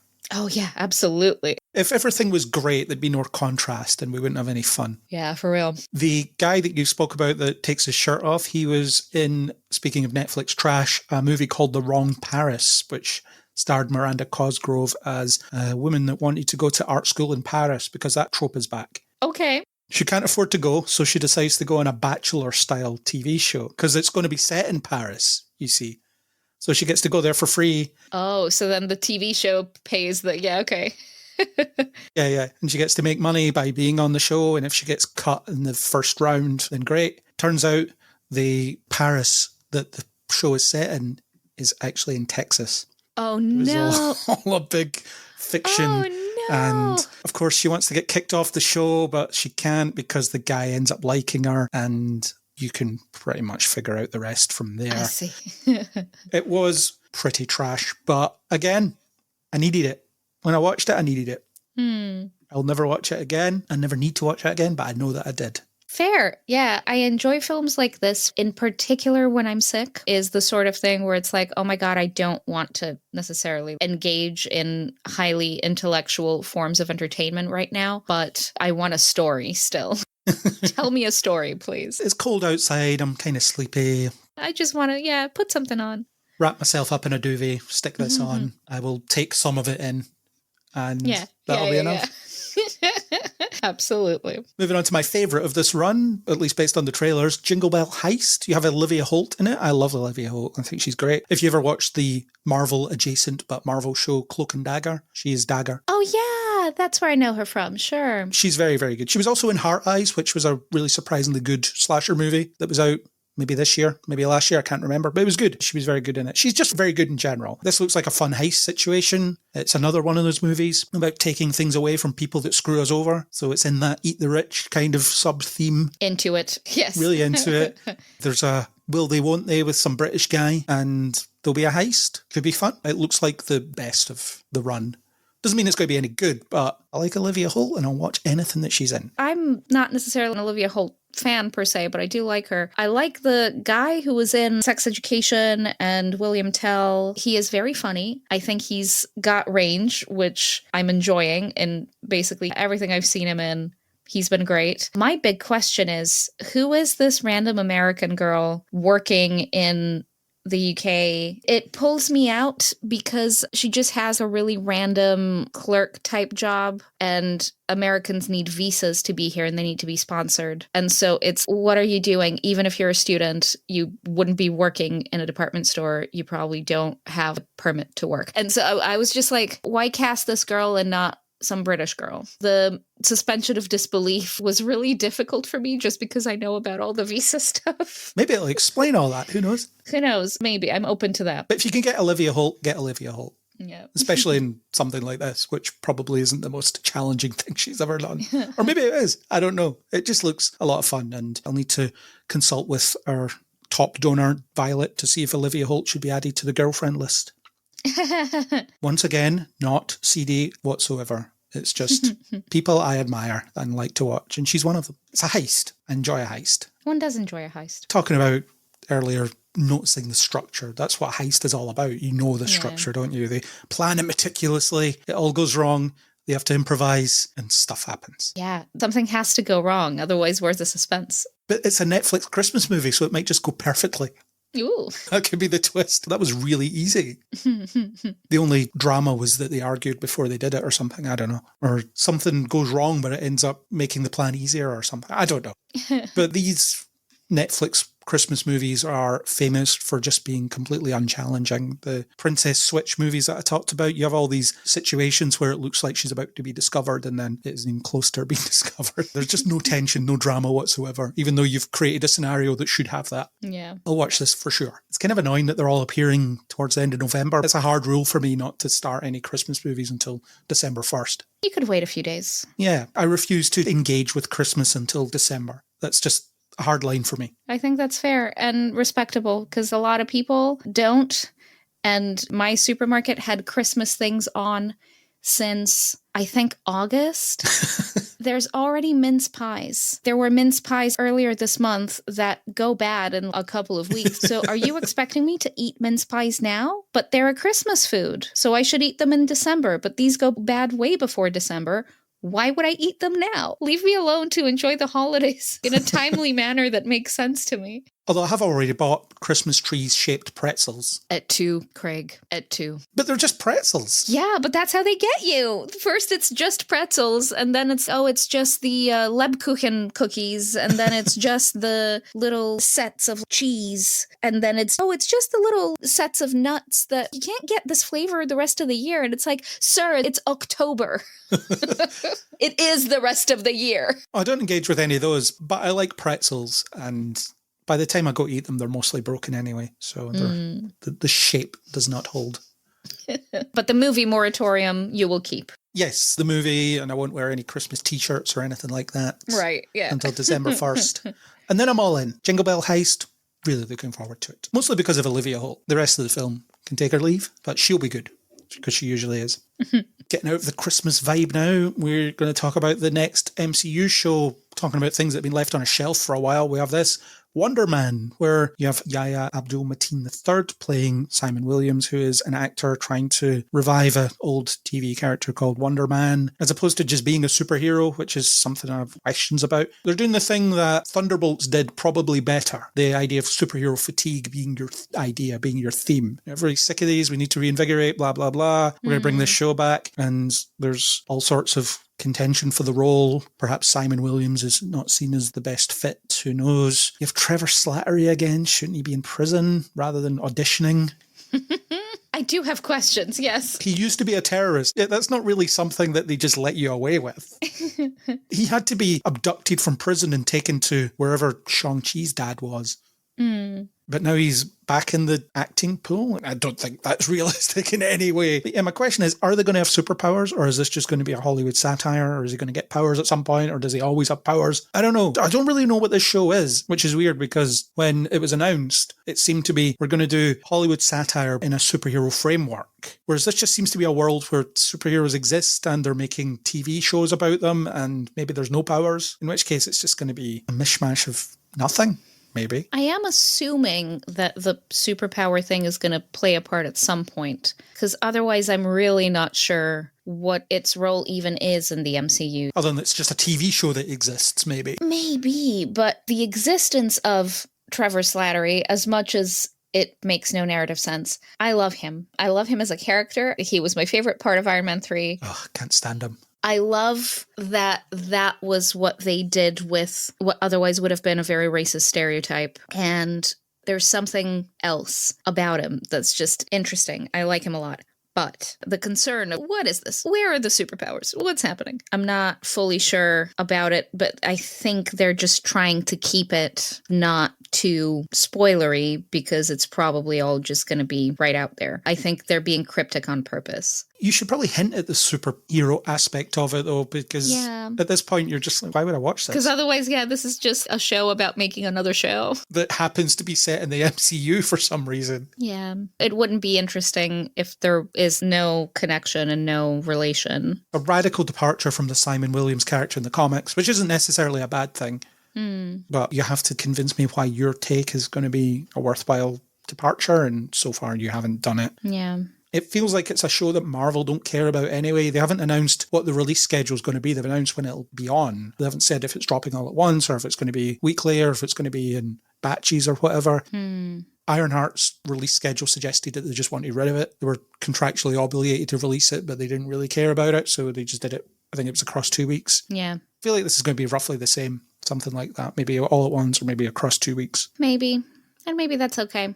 I didn't even finish Ironheart, actually. I got 3 episodes in and I was like, I'm watching it right now. I'm not through it yet, so I can't speak to the whole show. There's some interesting things about it, which I'm intrigued by enough to keep watching. I think the start of it was more interesting and strong that it kept me going, and then in typical Marvel TV show fashion, about halfway through there's a pacing lull and an issue with the plot or whatever, and then it's starting to pick back up. I think I'm in the last third of it. Also, the episodes are too long. They're like an hour long each, and that's a lot. And the main actress, bless her heart, is not very good.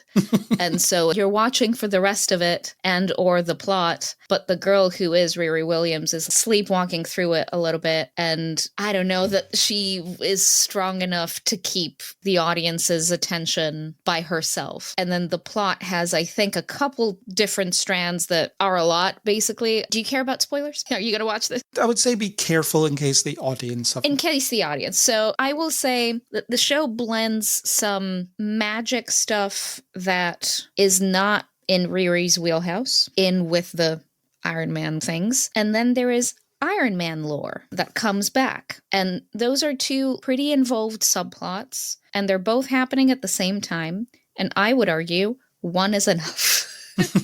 There's just a couple of things too many happening at the same time, and coupled with the pacing just being really weird. It starts off strong and then it kind of tapers off, and let's see where the ending goes. But I can see why they didn't fully put their back into it, because at this point, it's the mediocre things that we're fatigued by, and it teeters. It's a little above the middle, I think. There's some really cool emotional stuff about grief and PTSD and what you do when you really miss somebody and how different people grieve differently. And all of that is lived in and at the emotional heart of the show, and it's kind of what kept me and my husband watching. Especially the beginning is very much about setting that up. Riri is grieving, and the people around her are grieving, and they're all just kind of trying to get her to deal with the loss and with how that has affected her, and she isn't doing so in a very healthy way. And that much is real enough where I was like, ooh, the writing here is pretty strong, actually. And then there's the Marvel stuff that kind of gets in the way. And so I wonder if Wonder Man will get into that trap where there is a story to be told that's kind of interesting, and then maybe it just gets mired in the Trevor Slattery of it all. Yeah. Because you have to include him because he's an actor, and this is a show about making a show, and wouldn't you include the one guy who's an actor? So then it's like, all right, so are you bringing back all his lore from Iron Man and Shang-Chi and whatnot? Is that happening? And if it does happen, is that going to take away from the heart of the story that perhaps the showrunners are trying to tell within the the framework that this story provides. I think there's been a couple of different Marvel things where there's been some interesting just storytelling there, but because it's part of this thing, and maybe there have to be cameos, and maybe there have to be connecting to other projects and stuff like that, it just kind of not cheapens, but lessens the core narrative that could be pretty good on its own if it didn't have all the packaging. Yeah, and I get the sense that this is going to be released, finished, forgotten about. We'll never see him again. Yep. Nobody will talk about it. Yeah. Especially if there's no superpowers. And also, who knows who Wonder Man is, right? It's a very third tier past thing that you kind of have to be a comic book nerd to even be familiar with it. And so who is going to reach for this show, except for the diehard MCU people who watch everything? She raises her hand quietly. That's actually no longer me. I've got a few that are just not finished or not started. Ironheart was the last thing that I hadn't seen, and so I'm making my way through it now. I'm still on the train, Craig. Still on the train for my sins. Or you have to be a comic book nerd who knows this and is interested in the adaptation. And I suppose that's fine. I suppose not everything has to please everybody. And that's why you put it on TV and it's on Disney Plus. It's not on the cinema screen and it's not necessarily required viewing. It's just something for whoever wants it. I just hope that it's more than the mediocre things that we have had in the last couple of years. You mentioned about Wonder Man being obscure, and he is. I know who he is because I've read comics, but Marvel used to be very good at this, taking characters that no one had heard of and making you care about them because they put them in a good story. The Guardians of the Galaxy, for example, they were completely unknown to your casual cinema audience, and then suddenly everybody loves them. And even characters like Iron Man, not well known, and so on and so on. So the fact that they're obscure doesn't... It's not a bad thing, yeah. Yeah, because if you make a good story, then people will want to watch it. That's true. Based on this trailer, I've already seen this studio, and it was great. Yeah. This isn't going to be that. Yeah. So what is this? And make it new and different and make it clear that it's new and different. Otherwise, there's already a show. Yeah. But we'll see if he gets his energy powers. I guess that's what I want to know. My favorite comments under this trailer video were all the people going like, oh, hey, look, the president of Baravia is making TV now. It is kind of funny to have this guy turn up in a Marvel thing. I guess. He needs work like everybody else. Right? Get your bag, man. We'll see. Maybe there'll be another trailer that'll illuminate further before it comes out. I imagine there will be. Let's move on to the next in the Star Trek universe. We have Star Trek Starfleet Academy, a TV show in theory about cadets. In practice, it seems to be a lot of things and maybe not entirely cadets. We'll start with your thoughts on this, because certainly listeners may not know what your relationship to the current Star Trek era is. It's very loose. I watched a lot of Discovery, and then I became very aware of the seams and the trappings of it all, and I lost interest extremely quickly. I think I watched maybe 3.5 seasons, and then I was like, oh my God, this is just a soap opera, and none of the conflicts make sense or are pulled through to the very end. I just found this button, and I pushed it, and it fixed the thing. Oh, wow, you're so smart. It's just like, oh my God, yeah, okay. And I suppose the science doesn't have to make sense because it's science fiction, but it's just the narrative way of just finding a convenient solution to something and the dramatic stakes being really high, but then resolving it too quickly or protracting it for too long. I was in it and then I really wasn't. Saving the universe every season got old. It is a lot. These poor people, they just go through a lot. Oh, great. What apocalypse are we dealing with this year? Quite. And how can we get this mushroom ship to travel to the place that will fix things? So you've seen them in this pretty boring looking far future era then, that Discovery went to? Yes. I do like Tilly, who does turn up in the trailer for this. Yes, she's apparently only in 1 or 2 episodes. Oh, too bad. Well, that tracks, actually. You wouldn't keep your good character in the new show unless it takes off, I guess. I'm really not sure about the show, I will say. It's just kind of Star Trek drivel. I'm not a Trekkie in the blind, oh yeah, it's a Star Trek thing, I will watch it type thing. I need it to be good in some way. And Discovery, I think, was good, genuinely. Certainly the first season. I love the Jason Isaacs era. It just rolls downhill really fast at some point. I've heard great things about Lower Decks. The show keeps winning Hugos, and I'm sure at least my science fiction brethren, they can't all be wrong to all like this very much. The thing with Lower Decks, I think it only fully works if you're steeped in Star Trek lore, because it is very much a love letter to the Star Trek I grew up with, because the showrunner is. So it's always referencing it, and not that it doesn't do good storytelling on its own, but it is heavily steeped in it. So there might be several minutes of every episode where you're like, I have no idea what they're talking about. Very likely for me, yes. Because I don't know who these people are. And that's a symptom of a problem that exists in a lot of fandoms at the moment, where they're eating themselves, they're referencing themselves. Star Wars has that problem. Star Trek majorly has that problem. It's a big part of why I really didn't like season 3 of Strange New Worlds, because I use the word unchallenging in reference to Netflix Christmas movies, but it's a bit like that. You're just iterating, you're not innovating. And that's a problem. But I felt like Lower Decks was iterating while innovating.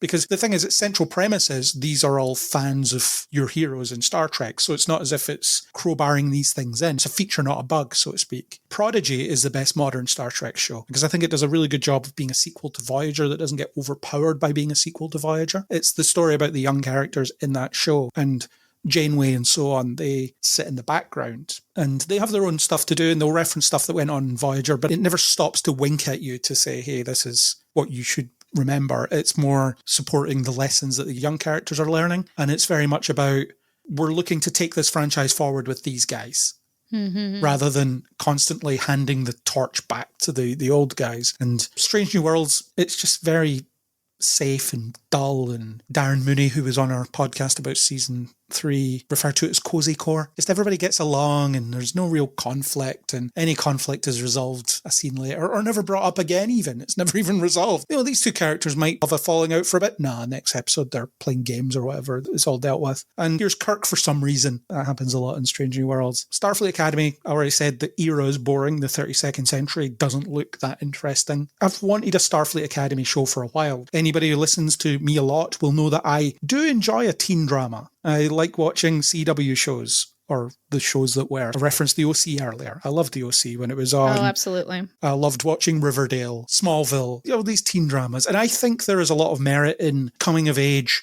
high school, college type narratives, because it is where people find themselves and learn things about themselves and so on. Frame that in Star Trek, great idea. Make that your show. But that's not what this show looks like it is, because you have Tilly, you have Tig Notaro's character, Jet Reno, you have the Doctor from Voyager, he's in there too, and you have a villain. Your teen drama, high school, college show should not have a villain played by Paul Giamatti. You cast Paul Giamatti, he is the dean. He's the one that gets them in trouble or catches them stealing shuttlecrafts and going for a joyride, or whatever the young kids will do. And I just don't think this show is going to be that, because it is very much, here's this guy, here's your lead, he has a tragic backstory, just like in the J.J. Abrams Star Trek movie. He's found by a captain and encouraged to join Starfleet, and then he learns how to love Starfleet, and then he's going to be a big Star Trek hero, because Discovery's off saving the universe, so they need someone else to save the universe from this other threat at the same time. It's just such a patchwork thing, and you could just have a story about kids learning how to Star Trek while at the Academy. That's interesting enough by itself. It feels like they don't have confidence in their premise, so they've bolted all this extra stuff onto it. Yeah.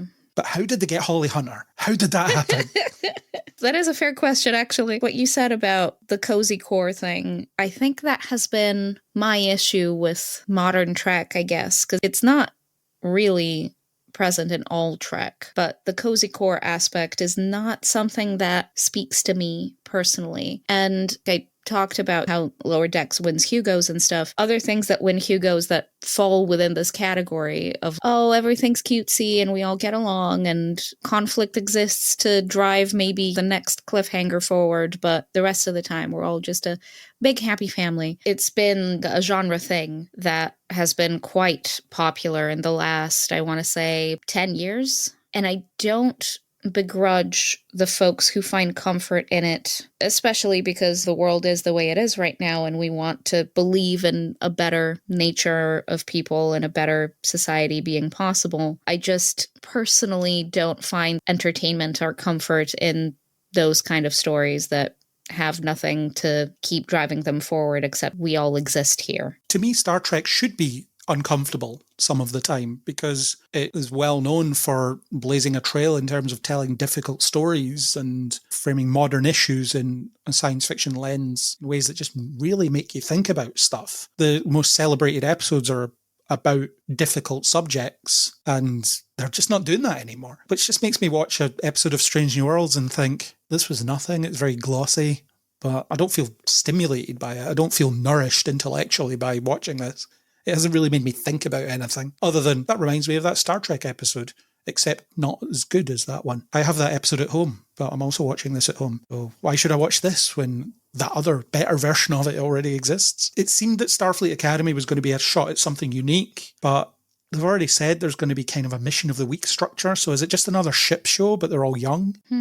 Give me the college drama in the Star Trek universe. Set it in an era that's more interesting, like the original series era, but they haven't done that. So I have no idea what to really expect from this. It's good to see Robert Picardo again. I like him. But the show shouldn't really be pandering to me. It should be pandering to young Star Trek fans that aren't Star Trek fans yet. Hopefully I get something out of it, obviously, when they shoot it in that direction, but it should be inviting new fans in, and I just don't see that it is. Yeah, it is definitely catering to the existing fan base, and I don't know that they even care about bringing new fans in that way. But if you don't do it, then your franchise will die. Yep. Because the people you're pandering to will turn off because they're not engaging with it, because you're not giving them much to engage with, and then there's nothing there for new fans. It would be interesting to hear what you think of if you watch it any Lower Decks, if you're able to follow it. I think the character arcs are easy to follow, but the references might be distracting. I don't know, because I just get them. I know exactly what they're talking about. So it's a perspective that I just can never have. And Prodigy, definitely give Prodigy a go, because I feel like that's a very good on-ramp to the Star Trek universe. Because it's designed to be, it's for young kids originally. And I've interviewed quite a few people that were involved in the writing of that show, and they talked about how much time they spent trying to craft something for new fans that takes the universe forward, but also doesn't alienate old fans. And it's bizarre that the show being made for kids doesn't talk down to adults, but the show being made for adults talks down to them as if they're kids. Interesting, yeah. That's a problem. I will watch this, obviously, because it's Star Trek, but I'm not optimistic based on this. Fair. Stephen Colbert is going to be in it as the Digital Dean of Students. Sure. Some voice work, I guess. That's something he announced. It's on in January. I'm guessing you're not going to be watching this. It's not going to be a priority, no. If I hear good things that the show works and it's a pretty good introduction to its own thing and you don't have to be a diehard Trekkie to follow, then maybe. But at this point, as you were saying earlier, there's an overflow of things we could be watching, and the time that I would just sit through anything is gone. And so now you got to really make sure that the time that you're putting into something is worthwhile. Yeah. Still on Star Trek, if you want to go to the Replicator and get a snack, I will beam Chris up against his will to discuss the first look at Strange New Worlds Season 4 after I've roundly criticised Season 3, so that'll be exciting. I will beam Chris up and then I will signal you when you're ready to return. Very well. I'll go get a snack then. Yeah, do that. Replicate whatever you want. The Replicator can cater to any needs. So you can get some kind of Christmas-themed snack. I suppose, even though it is October. Yeah, why not? Just when you thought you were safe, Chris, the transporter scoops you up at random. I was in the middle of my dinner. God's sake, Craig. You know that the transporter makes chewing gum get its flavour back, so maybe it'll just restore the heat of your dinner when you've been back? That'd be nice. As long as it's still lukewarm, like I expect it to be, then that's all good. I haven't used this in a while. It did ask me to run an update, and I said no. I'm sure that's fine. There's no way that could possibly go wrong. Transporters never malfunction. I would be frightened to do a software update on a thing that I knew that was working like a transporter, because what if they've made an ass of the update, as they frequently do? Yeah, it was all working perfectly. Bug fixes in this update, lost arms or whatever, I don't know. I'm quite happy with Transporter XP. I don't want to move to Transporter 10. I've got it just the way I like it. The layout on the desktop's ideal. I don't need it. Well, it's no longer compatible with your operating system, so tough. You need to update. Ah, dear. We're on a bit of a Star Trek kick or section on this news podcast. Kat and I just discussed the Starfleet Academy trailer. So since you haven't had any opportunity to input on it, just give me some brief thoughts on the Starfleet Academy trailer. Brief thoughts on the Academy trailer. I didn't watch it. I'm still on the fence about Academy. People have heard me enough whinging about Academy. I'm not particularly interested in the time period. I'm still not interested in the time period that it's set in. It seems that there's a lot of fan servicey type stuff in there, which we've kind of come to expect with a lot of Star Trek stuff. And come to resent, I would say. And come to resent in some cases, yeah. Don't get me wrong, I'm kind of looking forward to having Picardo back, okay? I've got to admit it. I'm looking forward to having a bit of Picardo back. Well, that's how they get you, right? They hook me in with a bit of Picardo. Watch it, long-time fan. We've got this guy. Yeah, I'm very much on the I hate fan service. Oh, is that Picardo? Wait until you find out that he was switched off 30 seconds after the end of Prodigy Season 2, and this is him just turned back on. He's had no growth since Prodigy Season 2. What's the Doctor like when he's been living for about 1,000 years? You won't never find out because, as far as he knows, he was last on a second ago. I have the horrible feeling that's going to be... You mean everyone I know is dead? Oh, well, life goes on. They're clearing a box from old archives or something and the mobile emitter's going to pop out and accidentally get activated. It'll fall on the floor, it'll nudge the button, there it'll be. Yeah. Someone's pet cat will tap the button by accident. It won't even be a human that activates it. Basically like in Avengers Endgame with Ant-Man. Something walks over the control. Yes, exactly. It's like a mouse walks over it and suddenly it gets switched on, yeah. Let's see what happens. Who am I to prejudge, apart from all the prejudging that I've done? Well, a trailer makes you prejudge. That's the point of it. Does. We had a longer discussion, myself and Kat, on the trailer where I outlined my concerns, of which there are many. We'll see what happens. Let's move on to discussing Strange New Worlds Season 4. We have our first look where the Enterprise investigates a nebula, gets sucked in, and they're needing to get some resources in order to get the warp engines back online. I will give them a compliment here and say this is a lot better a first look than the Season 3 first look, which had the racist Vulcan stuff that didn't get any better when the episode actually aired. So kudos to them for that, I guess. Although I didn't really get much out of this clip. It seemed a bit bread and butter Star Trek, which should be a good thing, but also it just doesn't seem like it's going for anything all that compelling. When they talk about the distress beacon and then they get sucked into the nebula and Pike says, launch a distress beacon, I already know that at the end of the episode, oh, it was our distress beacon all along that drew us in here.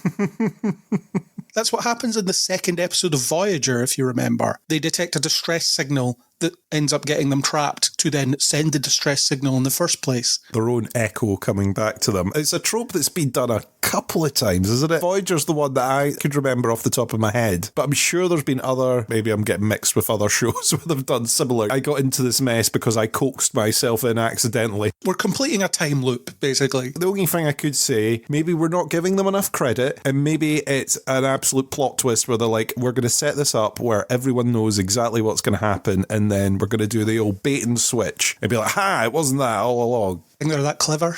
Because I don't. Listen, I'm trying to give them benefit of the doubt here, man. We have a new Vulcan character, so that's someone else to divert attention away from characters that should receive more screen time, unless she's only in this episode. I wonder which character's going to die off in traumatic circumstances in this season. Oh, look, they've introduced a new Vulcan character who has no appearance in future Star Trek franchises. Excellent news. I look forward to a weird convoluted love triangle between Spock, Chapel, and the new Vulcan. Because we didn't get enough of the last love triangle, so let's create a new one. Yep, they use the words Strange New World in this teaser, which suggests that they've paid some attention to feedback on the lack of Strange New Worlds in your Strange New Worlds TV show. So they're directly saying, look, next season we will have at least one Strange New World. This is the episode with the Strange New World in it? Yeah, that episode, that's it. And they're there for about 5 minutes, and then they find the thing they need, and then they leave. They get stuck there, they quickly figure it out, and they go, right, let's go. Oh, that was strange, wasn't it? Anyway, back to that love triangle. Or they'll recreate that Deep Space Nine episode where they find a colony of their own descendants.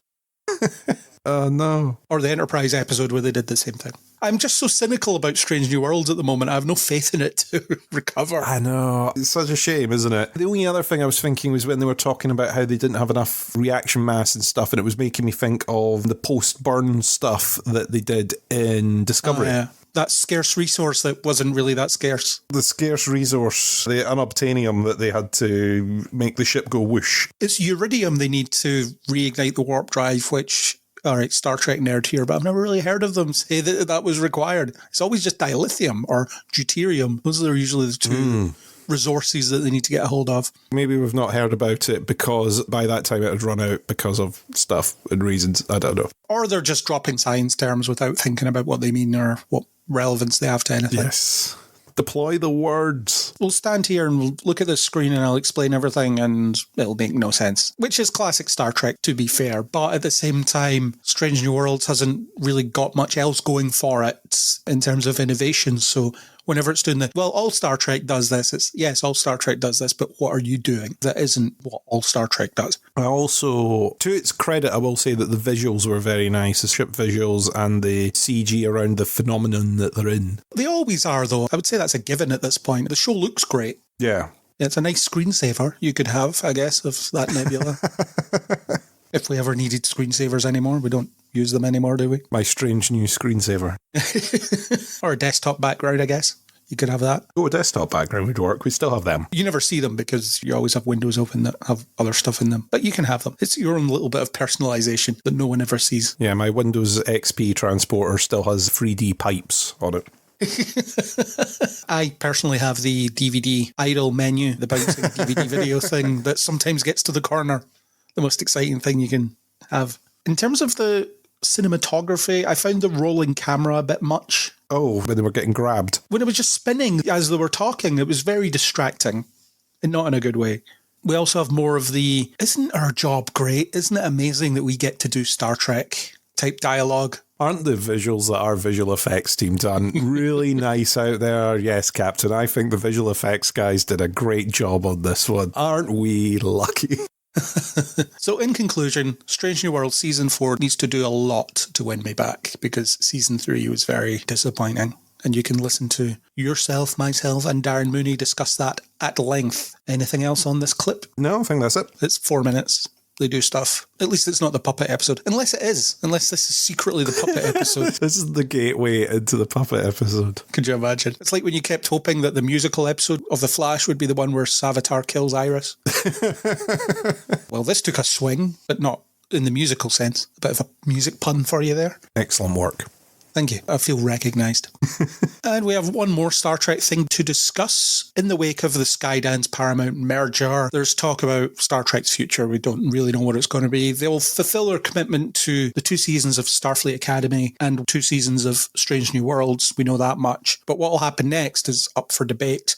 However, there's a suggestion that we might get a President Archer TV series following on from Enterprise. Mike Sussman, who worked on Star Trek before, is talking about the idea for a sequel series which he developed with Scott Bakula about what happened to Archer after he became president of the United Federation of Planets. Mike Sussman, who wrote for Enterprise as well as Voyager and 12 Monkeys, the TV show, has revealed the details of a pitch called Star Trek United, an Enterprise spin-off set in the late 22nd century. He said the show would be unlike most Trek shows, comparing it to Andor or The West Wing. It would also echo Bakula's own life, as he has 4 adult children. I gave Archer 4 adult kids, and the story is as much about them as it is about him, Sussman said. These characters would include someone in the Federation Diplomatic Corps, someone in Starfleet, and someone who works for Federation Intelligence. His adult kids could be brought into the story in a way that felt very organic. They would be integral to the story we're telling. He noted that United could connect details about the Romulans, which were a canon grey area in Enterprise, although the first Romulan War occurred from 2156 to roughly 2160. The Enterprise finale, These Are the Voyages, skipped over it. No kidding. Taking place in 2161. Actually, it took place in the late 24th century on a holodeck, but let's not split hairs. Season 4 of Enterprise did introduce the idea that Romulan spies were active in the 2150s, including one named Talok, disguised as a Vulcan and played by Todd Stashwick years before his role in Picard Season 3. Sussman told Trek Movie that he hopes to continue that storyline, complete with a hypothetical return of Talok. So, a President Archer series that's kind of like The West Wing. Thoughts? That pitch, that bit of it, yeah, that sounds pretty cool. My problem is, like we've discussed before, is by faith in them sticking to that as the concept and it not suddenly spinning off into a galaxy threat, Archer on a spaceship taking command instead of being president of the Federation. Elevator pitch sounds great. It also sounds a little bit of, hey, I submitted this thing a little while ago, it didn't go anywhere, but I'm wanting a lot of attention to this around about this merger time so that everyone knows that I've submitted this pitch and I want it to be a thing. Yeah. While the news is hot on this one, let me just put this in front of the executives that are buying this, just to say there's something here waiting for you, should you want it. I think it would be an interesting period in history to do. Like I've said before, I'm not really interested in the ridiculous future timeline. I'm kind of interested in some of this other unexplored territory, and if we're doing that through Archer, then maybe. I guess Scott Bakula's one of the actors that is still available to do this kind of role. I don't think a lot of the other captains are particularly sitting there going, I want to revisit this character, whereas he might. Except Patrick Stewart. Patrick Stewart and Frakes and stuff have come back. They've done the next gen side, but it doesn't appear that they are lining up to jump on any more stuff. So I think you're left with Bakula at this point in live action. I'm pretty sure Kate Mulgrew would come back as Janeway. She did an animation where you could be very elastic with when it's set because you don't have to see her, but I think if she was asked to reprise the role of Janeway, she'd probably jump at it in live action. But yeah, she's not the age she was when Voyager finished, so obviously you would have to bear that time period in mind. And similar with Bakula, right? I'm curious. You have me intrigued, Star Trek. They could do season 1 of their out-the-box idea where they do the West Wing, and then season 2 is he's rounded up the old crew and he's going on a mission. Trip's not dead as well. Watch us, fans. Surprise reveals are ahead, everyone. We even got Jolene Blaylock to come back, even though she said, never come near me ever again. She did her voice role in Lower Decks, though, which apparently surprised everybody. I don't think this is going to happen, realistically. It just doesn't seem like kind of thing that they would greenlight after a merger like this. I don't think it would be at the top of the list. I don't think it's your big opener. No. We talked about it during the Strange New Worlds Season 3 podcast, but our hypothesis for what will happen after the merger is obviously they'll get through the commitment to the stuff they've already committed to, and then they may end up just taking completely different routes and not acknowledging the old stuff at all in some way. So I don't think a quote-unquote fan-servicey series like this will get off the ground, even though it isn't really fan-servicey because I don't know anybody that's been calling out for this. It's fan-servicey in the sense that we see Archer again, but it's in a completely different context. It reminds me of Picard Season 1, where it was, this is Picard, but it's not the next generation. And to an extent, that season delivered on that, although whether it was as good as it could have been is up for debate. I think we're all wanting bigger swings and rather than the reheated leftovers we have been getting. And this could qualify. It'd be a political drama in the Star Trek universe. We haven't had that. We've had little elements and we've had little episodes of it, but yeah, I would like to see more of that on screen. I think it would be an interesting take. Like you've said before, you could do these different genres but Star Trek. You could do your crime procedural but Star Trek, or your West Wing-esque show but Star Trek. I absolutely think there's plenty out there that you could dig away at. I think if you were statistically looking at it and going, hey, where can we make money out of Star Trek? You would need to have your surefire bet show plus something like this. I don't think you would announce this is the main tentpole that's going to hold up Star Trek for us going forward. This is our flagship of our new era, political drama. Yeah, we're going to do a political drama but Star Trek, and that is the way we're going. You can put the right programs next to it and say, it's going to be like our Andor. That's cool. But when they did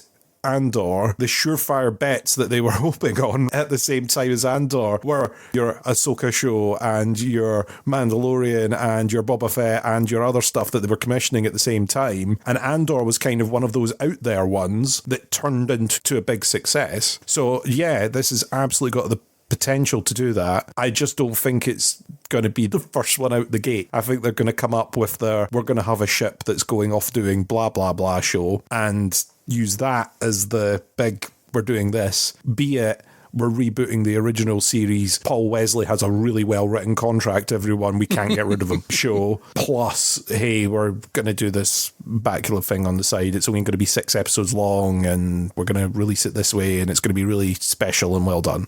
And it's really cheap because it's all in his office or whatever. It's cheap because we can green screen a ton of it. We can use practical sets and locations that we can dress up to look like future stuff. So that's been given a little budget in the corner to go off and do this. Great. Plus Bacula's fee, which probably isn't small. Yes, so even less CG, more Bacula. And we also have this show, which is a ship going out with a name attached to it for fan service that will make everyone really excited. We're doing a young Picard show. This is the kind of stuff that will be sitting there on the pitch list of surefire bet. We're going to make all the money. Nostalgia plus Star Trek equal profit will be written on the board. I can't articulate enough how uninterested I am in seeing a Stargazer prequel show. I absolutely know that. I am the same. However, I can imagine the pitch deck already. Maybe I'm just too cynical about the way these things work now. Oh yeah, I think we've all been beaten into submission with these franchises. I think that's a problem. But there is a glimmer of interest in here. They've done that Star Trek Khan audio thing, which I've not listened to because I'm actually not all that interested in Khan anymore, and it just hasn't been a priority. But it feels like this is the kind of thing that could be an audio drama as well, if you can get it greenlit as a live-action show. Just have people turn up and record lines, and you do it that way. I think that would work. Especially if it's all going to be about speeches and conversations and political manoeuvring. You don't necessarily need the visual component for that. Obviously, you'll get a bigger audience if you do, but if it is something that they're not interested in, then they could probably commission that on the cheap. We'll wait and see what the new masters of the Star Trek property end up doing, whether they get rid of the current incumbent or not. Yeah, we've just got to wait to see if our bid to take over the franchise has been turned down so far. Yeah, if you thought it sucked before, listeners, wait and see until you're done with it. Plus, we're stretching ourselves a little thin because I talked at the top of the show about how we put a bid in for Warner Brothers. Oh dear, I didn't realise we had the Warner Brothers bid in as well. Funnily enough, they rejected Paramount's attempt to buy them, so that could have been Star Trek and DC under one roof, which means you could potentially get the Star Trek Green Lantern crossover that the comics did. But you'll never get the Star Trek X-Men crossover that was also in the comics. All sorts of weird stuff happening. So we'll see what happens, but I just thought I'd bring that up because it was an interesting idea to mull over for a little bit. Would you like me to return you to your dinner and see how cold it is? Yes, return me to my dinner. Thank you very much, Craig. Say hi to Kat for me.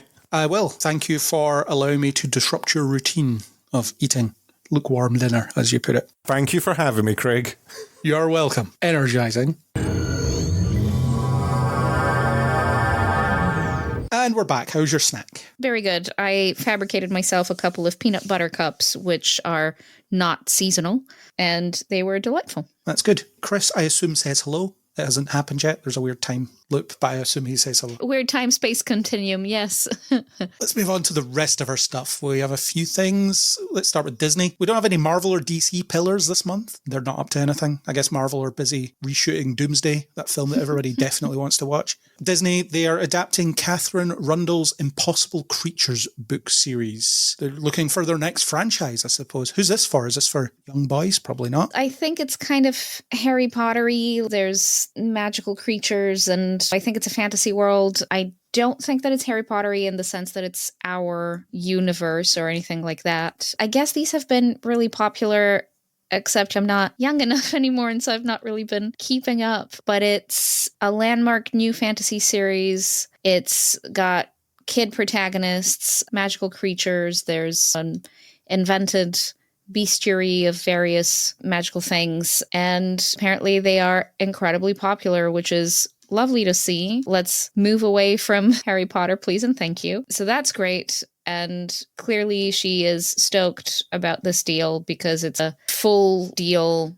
You get to adapt everything from this world. And I have multiple books, have at it. So they're definitely aiming for that Harry Potter franchise. That's saturation. Yeah, saturation. Ooh, could we turn this into a part of our amusement park? Could we do this and that? I'm sure they're thinking about all the eventualities. Will we make one film that will flop and then we'll retry it a few years later as a TV series? Maybe. I am hoping that they can get out of that bad adaptation funk and bad remake. Everything is just nostalgia things. Disney used to be able to make a good original film, adapted, sure, but a good stands on its own 2 feet film. They are capable as a studio and a company. It's just that the last few years have been dire. So I'm hoping for something interesting and new, but who's to say? Yeah, Disney are always on the lookout for an ex-cash cow because they're previous seemingly unimpeachable cash cows are not bringing in the green anymore, so they'll need their next thing. Yeah. It's just another thing to run into the ground, I suppose, which is their current pattern, isn't it? Yeah. And another fantasy franchise, Aaron will attest to the fact that there isn't enough of them, but I don't think he'll be interested in a young kid's fantasy franchise. Maybe he will be. Maybe I'm doing him a disservice, but I doubt it. It sounds a bit Percy Jackson. Yeah, it does a bit. Disney apparently have been doing a pretty good job with adapting those books in the TV version lately, which is great to hear because the movie was garbage. There was 2 of them, wasn't there? 2 movies. Yeah, I think I only watched the first one. I'm so sorry. It completely lost me as a Greek person. First of all, I was just like, oh boy, here we go. And apparently the first Percy Jackson movie is not at all what those books are like. And so I have been wronged, basically. And apparently the TV show has been very well beloved by Percy Jackson fans and kids and grown-ups alike, which is great to hear. So clearly there's still some competence going on at Disney, which is lovely. Now, if this is in that vein, it does seem to be its own world. So original secondary fantasy type thing, which sounds lovely. And I think we do need more of that, unless here's a twist on the world that you already know, and we'll just try and couch a couple of things in some magical schmagical something and call it a day. Not calling J.K. Rowling lazy, but there's a lot of things that you could be doing with your fantasy world. And clearly this lady is. Looking at the Goodreads page of the first book, it has a 4.11 score with almost 25,000 ratings. That's pretty darn good.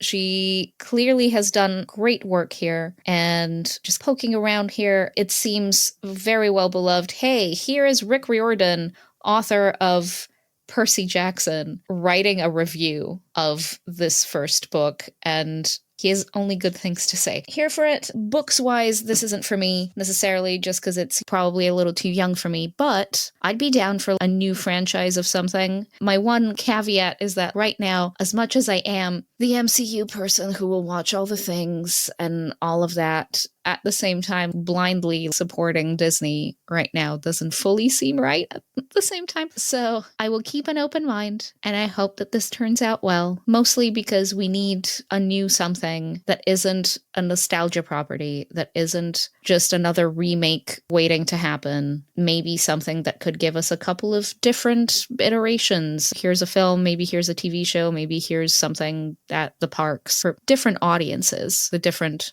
customer bases that Disney caters to. Yeah, I'm sure they're already planning to make sure that the author gets almost no money out of this as they go on as well. That's something Disney are very good at. The way that she is talking about it, I think she's already gotten a substantial payday. But if it becomes the runaway success, then she'll start to see how little of that future money she'll end up seeing. Yeah. Happened to a lot of writers where they've gotten somewhere down the road and they're effectively forgotten about. Yeah. They're evil. Bo, the Australian of this podcast, thinks we should bring back beheadings. To be fair, for the CEOs of the world, oh my gosh, yeah, maybe.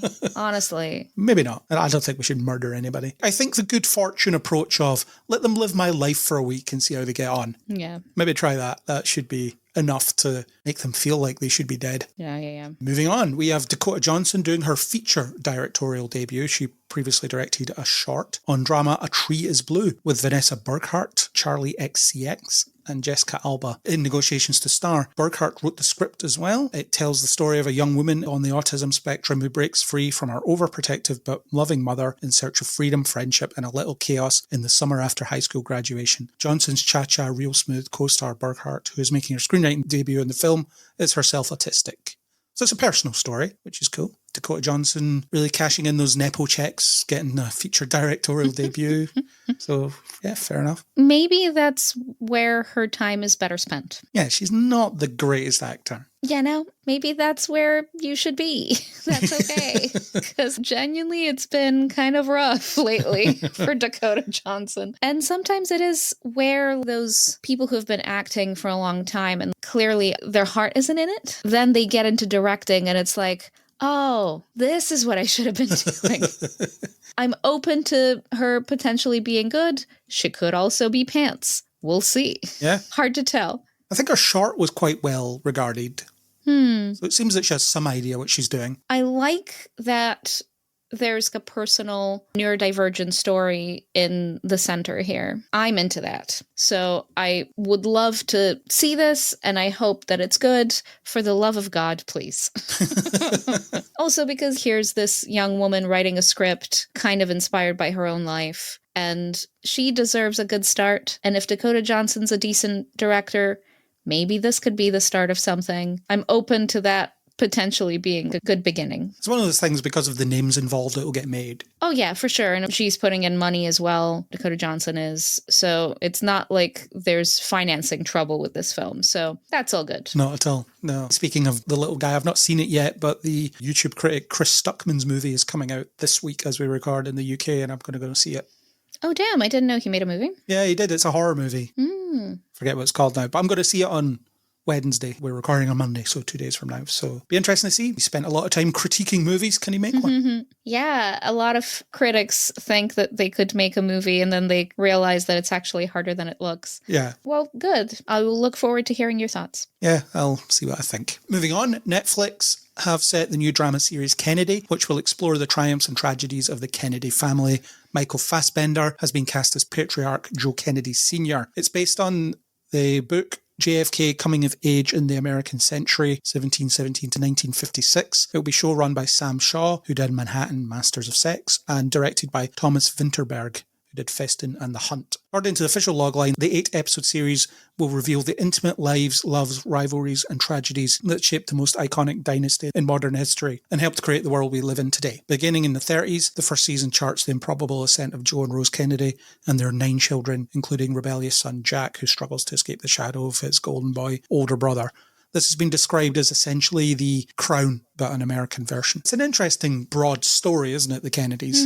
I was not interested in this at all until I saw that Thomas Vinterberg is directing. I interviewed him a few years back when he directed Far From the Madding Crowd, which is an adaptation of the novel, and I think Carey Mulligan was starring. And before that, I'd only heard of him as this really serious Danish director. He's mates with Lars von Trier, and he's made all this cinema. And I was going into that interview being like, he's probably really scary. And it turned out he was a very lovely dork. We talked about soundtracks. We geeked out together because I asked him about the soundtrack in his film because it was really great, and was curious about how he had worked with a composer on it. And we talked about that for almost the whole interview time. And it was very clear that he's a very passionate guy. He knows, obviously, his craft, and he's a pretty good director. And then since then he did, I think it was a Danish film in which Mads Mikkelsen plays a teacher who's drunk all the time. And that was great. So now I'm curious. Before that,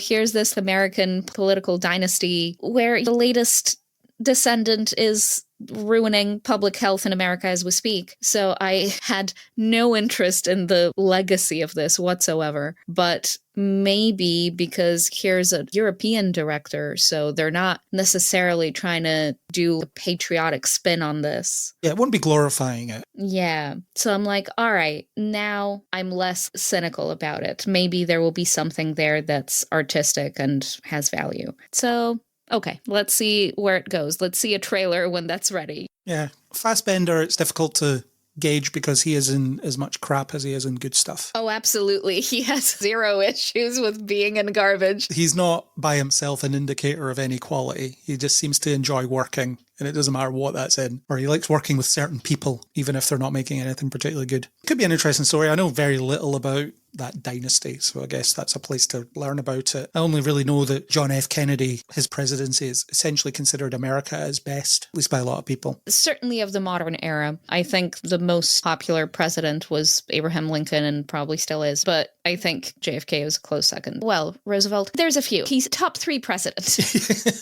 I would say, probably, yes. Everybody knows who he is. Yeah. Speaking of conspiracy theories, that's a fun one to discuss. He certainly had a very promising future ahead of him, and it was cut short. And I think people love to speculate about where we would be now if that hadn't happened. It's a hard thing to reconcile when you have a lot of hope because of who your leader is, and then he gets killed, and then the country just starts freewheeling. Because if he hadn't been assassinated, that paved the way for Nixon, for Reagan. And since then, obviously, things have just rolled down the hill very fast. So yeah, I think it's the nostalgia kind of for a future that they never got to live. Not that this show will necessarily alleviate any of that, but it may provide some interesting insight. Yeah. And certainly for us foreigners. For us foreigners, yeah, who aren't steeped in it. Yeah, exactly. Yeah, I remember learning a bit about JFK when I was at high school, but mostly about the assassination and obviously the Cold War stuff as well, the way that he called the bluff that almost ignited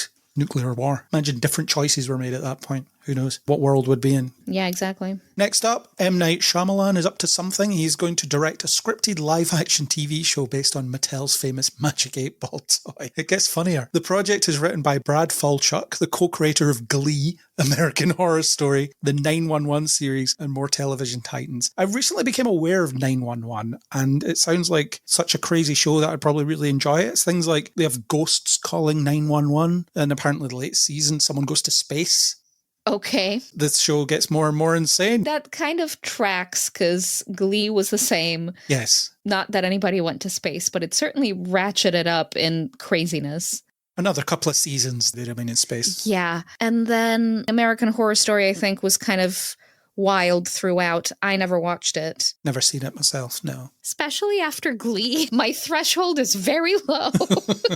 I sat through that for years. I watched it during lockdown. No, I watched it as it was airing. It was a lot. It was a lockdown thing for me. It had a renaissance because it was on Netflix or somewhere, and loads of people were either rewatching it or discovering it for the first time. And it was like, oh, great. Now y'all get to see the crazy that we were watching in the late 2000s, early 2010s. It was a wild time. Melissa Benoist was in it for a little while. Oh, yeah, she is, isn't she? That's where I first saw her. Yeah, she appears and then completely disappears with no explanation. Yeah, I think people didn't like her character because she was perceived to be encroaching on the existing stars or whatever. But she was pretty decent. That was a shame. It's well known that Lea Michele, everybody hated her. Yeah. Because she was just horrible to everybody. So I guess she might have wanted Melissa Benoist gone because possibly more talented. I also think she went off to do Supergirl as well. Yeah. It was around that time. And Supergirl, as we record, is 10 years old today. Crazy. The TV show. Wow. I enjoyed that show. But anyway, in case you don't know what a Magic 8-Ball is, it was invented in 1946. The Magic 8-Ball is a black sphere that, when shaken, provides advice. And advice is written in inverted commas in response to yes or no questions. After you ask the toy a question and shake it, an answer will appear. Responses range from the affirmative, without a doubt, to neutral, ask again later, to negative. My sources say no. So they're going to turn this into a movie. And if Shyamalan's involved, I'm guessing it'll be a horror. Possibly. Am I going to die? Ask again later. Yeah, all signs point to yes. Sure. Why not? We live in a world where they're making shows and films about Mattel properties, so I guess. Barbie worked. Other stuff might too. Yeah. And if they lean into the kitsch of it, if it's just ludicrous, it's a Magic 8-Ball that foretells your death, that can just be kind of fun. Yeah, maybe. We've had films like that before. The Ring, 7 days after watching this tape, you'll die, etc. Those kinds of things exist. There was one about an app called Countdown, I think it was, where basically this app would tell you the day you're going to die, and then you die on that day. Which, you know, if it's 2 weeks from now or whatever, it's a bit of a problem. But if it's, you'll die in 80 years or something, you're like, yeah, okay, I can live with that for 80 years. I hope it's a comedy horror. Yeah. What else can it be? Yeah. And there's a picture of the script. Magic 8-Ball Season 1 pilot. Bradley Cooper and Margot Robbie eyeing Ocean's prequel. Margot Robbie's been attached for a while, but now Bradley Cooper is involved. This is one of the several offshoot Ocean's things that they want to do. There's going to be a reboot, maybe a sequel to that female-led one. I'm here for the sequel to the female-led one. I thought that was pretty fun. Yeah, it was fine. And this, which is a prequel. What I really don't need is the reboot. Yes, which is also happening. Fully redoing the whole first film because it's perfect and it doesn't need redoing. If you want to watch a great movie, go watch Ocean's 11, and I'm not kidding. We have Ocean's 11 at home. Yeah, we actually do, and it's fantastic. Why redo it? 12 and 13, not so much. Stay away from them. They're fine.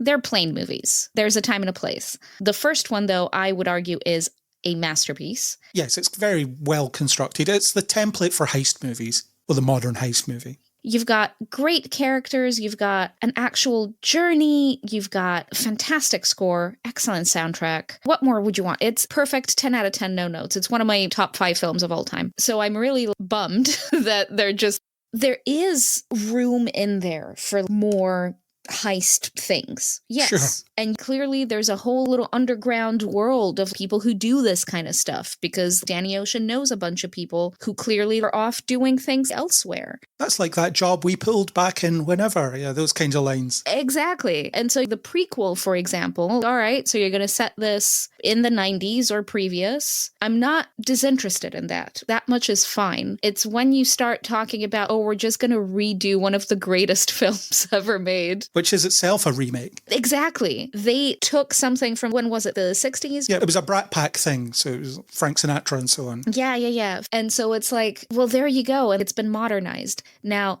if you redo it, it hasn't been long enough for this to need updating. If you want to do a new thing, that's what the female-led one was, which used more hacking and different methods of going into a place rather than just your more typical and male-led stuff of the original trilogy. Well, let Anne Hathaway distract them because she's beautiful. I mean, she is. Wouldn't you stare? Who amongst us would not stare at Anne Hathaway? Let's have her throw up in front of people and they'll be very distracted by that. Who amongst us wouldn't be distracted by that? So yeah, I feel funny about it, specifically about the remake. All the other stuff, sure. Try it. At the end of the day, I suppose we'll always have that first movie. It's not going anywhere by getting remade. And I will always love it the most. It's the film I think I rewatch the most when I'm in a bad mood or just need some comfort. If I throw that on, I know I'll be fine. It's just very dear to me. So I highly doubt that whatever remake they do could ever possibly reach that. So that's why I'm just like, do we need this? Yeah, because you don't have that sort of Brat Pack-ish vibe in the modern day, really from don't. anybody. So it's going to be difficult to capture that chemistry. Yeah, my God, who are they going to get? Timothy Chalamet? Who is the modern day Brad Pitt and George Clooney of our times right now? I don't know that we have them. No, they don't exist. And if we do, they're scrawny little lanky boys. I don't know, man. Yeah, but Margot Robbie I like Bradley Cooper as well. And she does have a pretty good track record with her producing. Yeah, it's the Twisters director, Lee Isaac Chung. Twisters was good. Although there wasn't a heist in it. I guess you would put Glenn Powell in a new Ocean's movie, wouldn't you? Ooh, I suppose so. And probably in a prosthetic nose, because that's his thing now, I guess. I've been joking that Glenn Powell in a fake nose has become a subgenre. It is a little alarming how many of these he's doing. Poor guy trying to play catch up for that leading man career he never had when he was in his 20s. Yeah. And so he's like, I'm going to put on wigs. I'm going to put on fake noses. I'll do whatever you want. Yeah. I could see him in the heist role. Yeah. Because he could be suave, walk in and own the room, so to speak.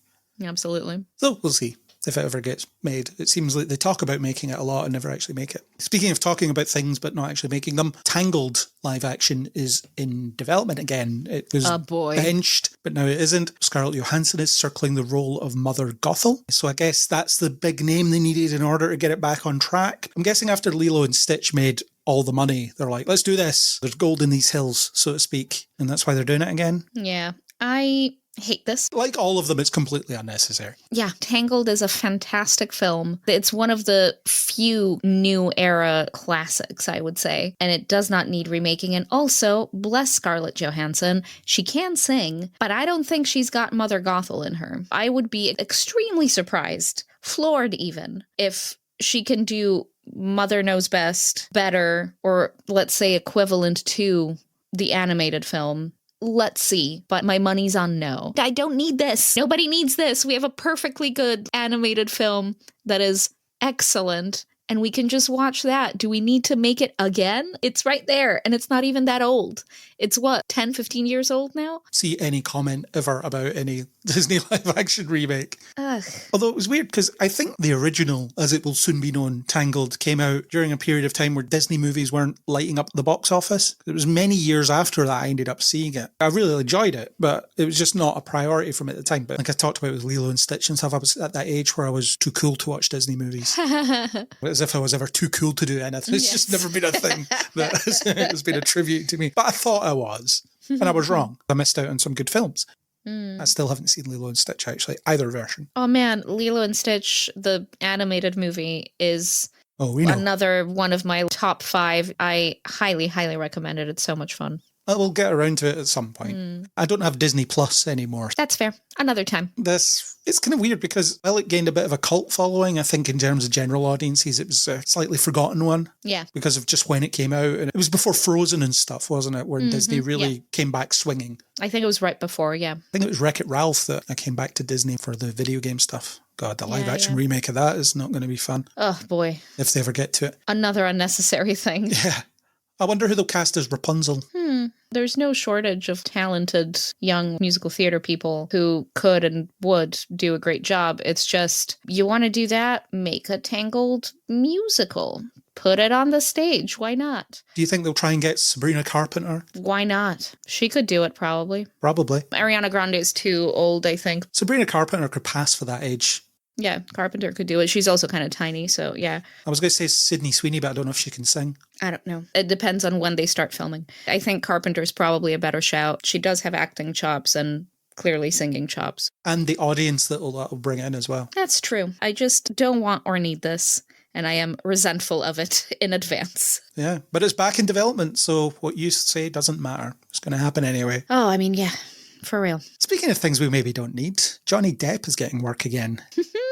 He's going to star in Ebenezer, A Christmas Carol. So we've got another Christmas Carol adaptation. We don't have enough of those. Right? Didn't we just get one? Probably. Directed by T. West, this one, who directed Pearl and Maxine on things I haven't seen. I think it might be Ty.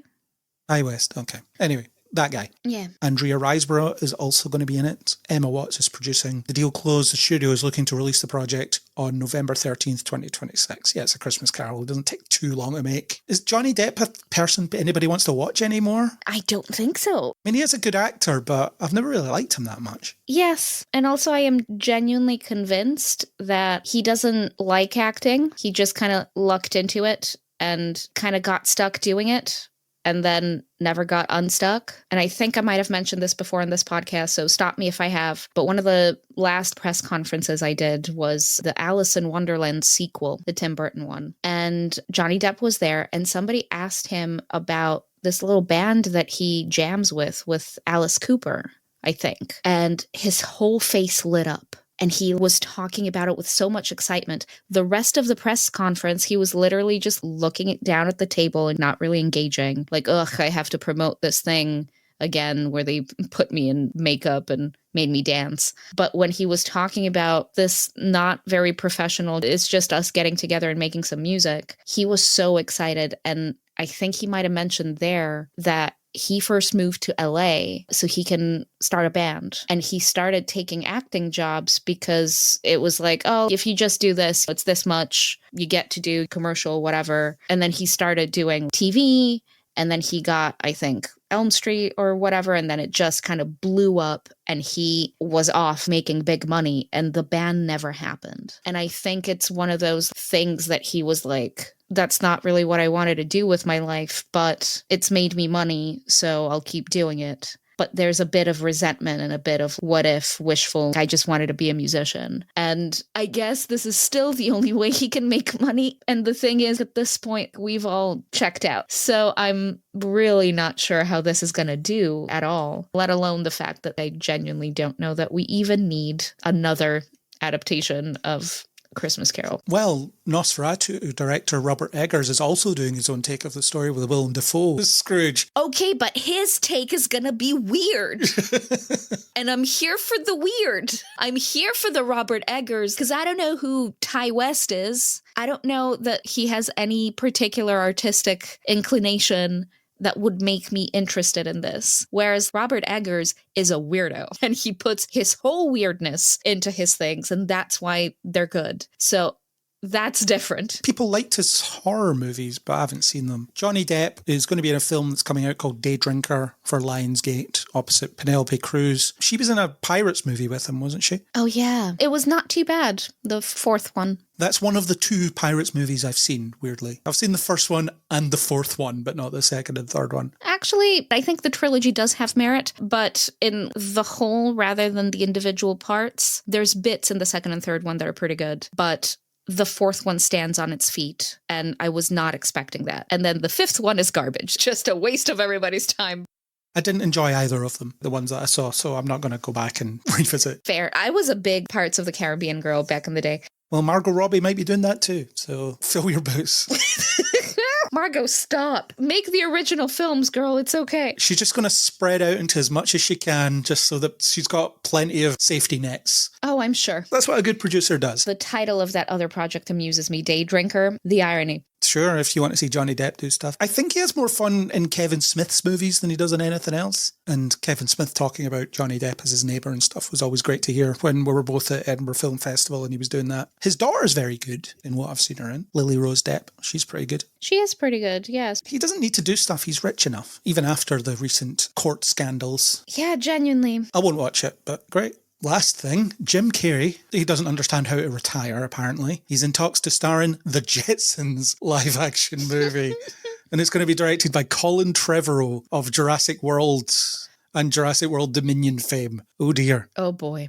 Okay, here we go. If you don't know who the Jetsons are, and I guess most people listening might not because it's quite old now, it revolved around George and Jane Jetson, their children Judy and Elroy and dog Astro. The family lives in the space age-styled Orbit City and enjoys innovations that were considered wildly futuristic at the time, such as video chat, domestic robots, and even flying cars. Think the Fantastic Four movie aesthetic, but in a cartoon. It's very similar. Yeah, kind of. It's all retro future. Was it conceived as a companion sort of thing to the Flintstones, or did that just kind of end up happening? It was a Hanna-Barbera thing. It was on at the same time. And there's a great fan theory that got debunked by the crossover that ended up happening, but the idea was that the Flintstones and the Jetsons were set in the same world. It's just the Jetsons lived above the clouds and the Flintstones were on the surface. Some kind of weird apocalypse happened where some people reverted to caveman attributes and others ascended to the clouds, which was a fun thing to think about. But they did a crossover where there was time travel. The Jetsons, it's so weird that we're going back to that. The original show was set in 2062, which isn't too far from now, really. 100 years after the show was made in 1962. And the funniest thing is, I had to look this up, George Jetson was born in 2022 in the canon of the show. Oh my God. So he is 3 years old? He's currently 3 years old. That's crazy. Or 2 years old, depending when he was born. I don't know his birthday. Yeah, I suppose so. He was 40 years old when the show was on. Elroy, his son, was 6.5. Judy was 16. Jane was 33. And the dog was, I don't know, I don't think they ever confirmed how old the dog was. It's your standard family unit, but in the future. And they've got weird retro future gadgets. And they have a robot maid called Rosie as well. As with everything, you have to know what the angle is. And I don't know what the angle is here. What are we getting out of this? Jim Carrey's always entertaining. He came out of retirement to do Sonic 3. And I guess he's staying out of retirement to do this. Good for him. It suggests it'll be comedic if he's doing it. Although he's not a stranger to drama. But I don't think you should make the Jetsons serious. That would be weird. No, I think that would not work at all. I'd be open to this being possibly fun. Hard to tell from just this announcement. In terms of that aesthetic, the retro future, 60s, 50s looking technology, that's sort of in vogue because you had, like I said, the Fantastic Four. Everybody praised the look of the world in that movie. There was an Apple TV one with Billy Crudup that was similar. So they'll give them a chance to make the 60s, but the future. I guess it'll be set in the year 2162 now because it's not believable that we're 40 years away from the Jetsons world. Yeah, that's crazy. It's that when the retro future timeline catches up with the real world and it's like, well, where's my hoverboard? Yeah, it happens all the time. I understand that these worlds aren't real. Yeah. It's fine. Set it in an alternate 2062. I don't care. Yeah. I'm just confused that you're making this because I'm not sure who your audience is. Is the Jetsons even known to people these days? Is it on? I don't know. And I don't know how popular it might be with anybody, really. I used to watch all the Hanna-Barbera cartoons when I was young on Cartoon Network.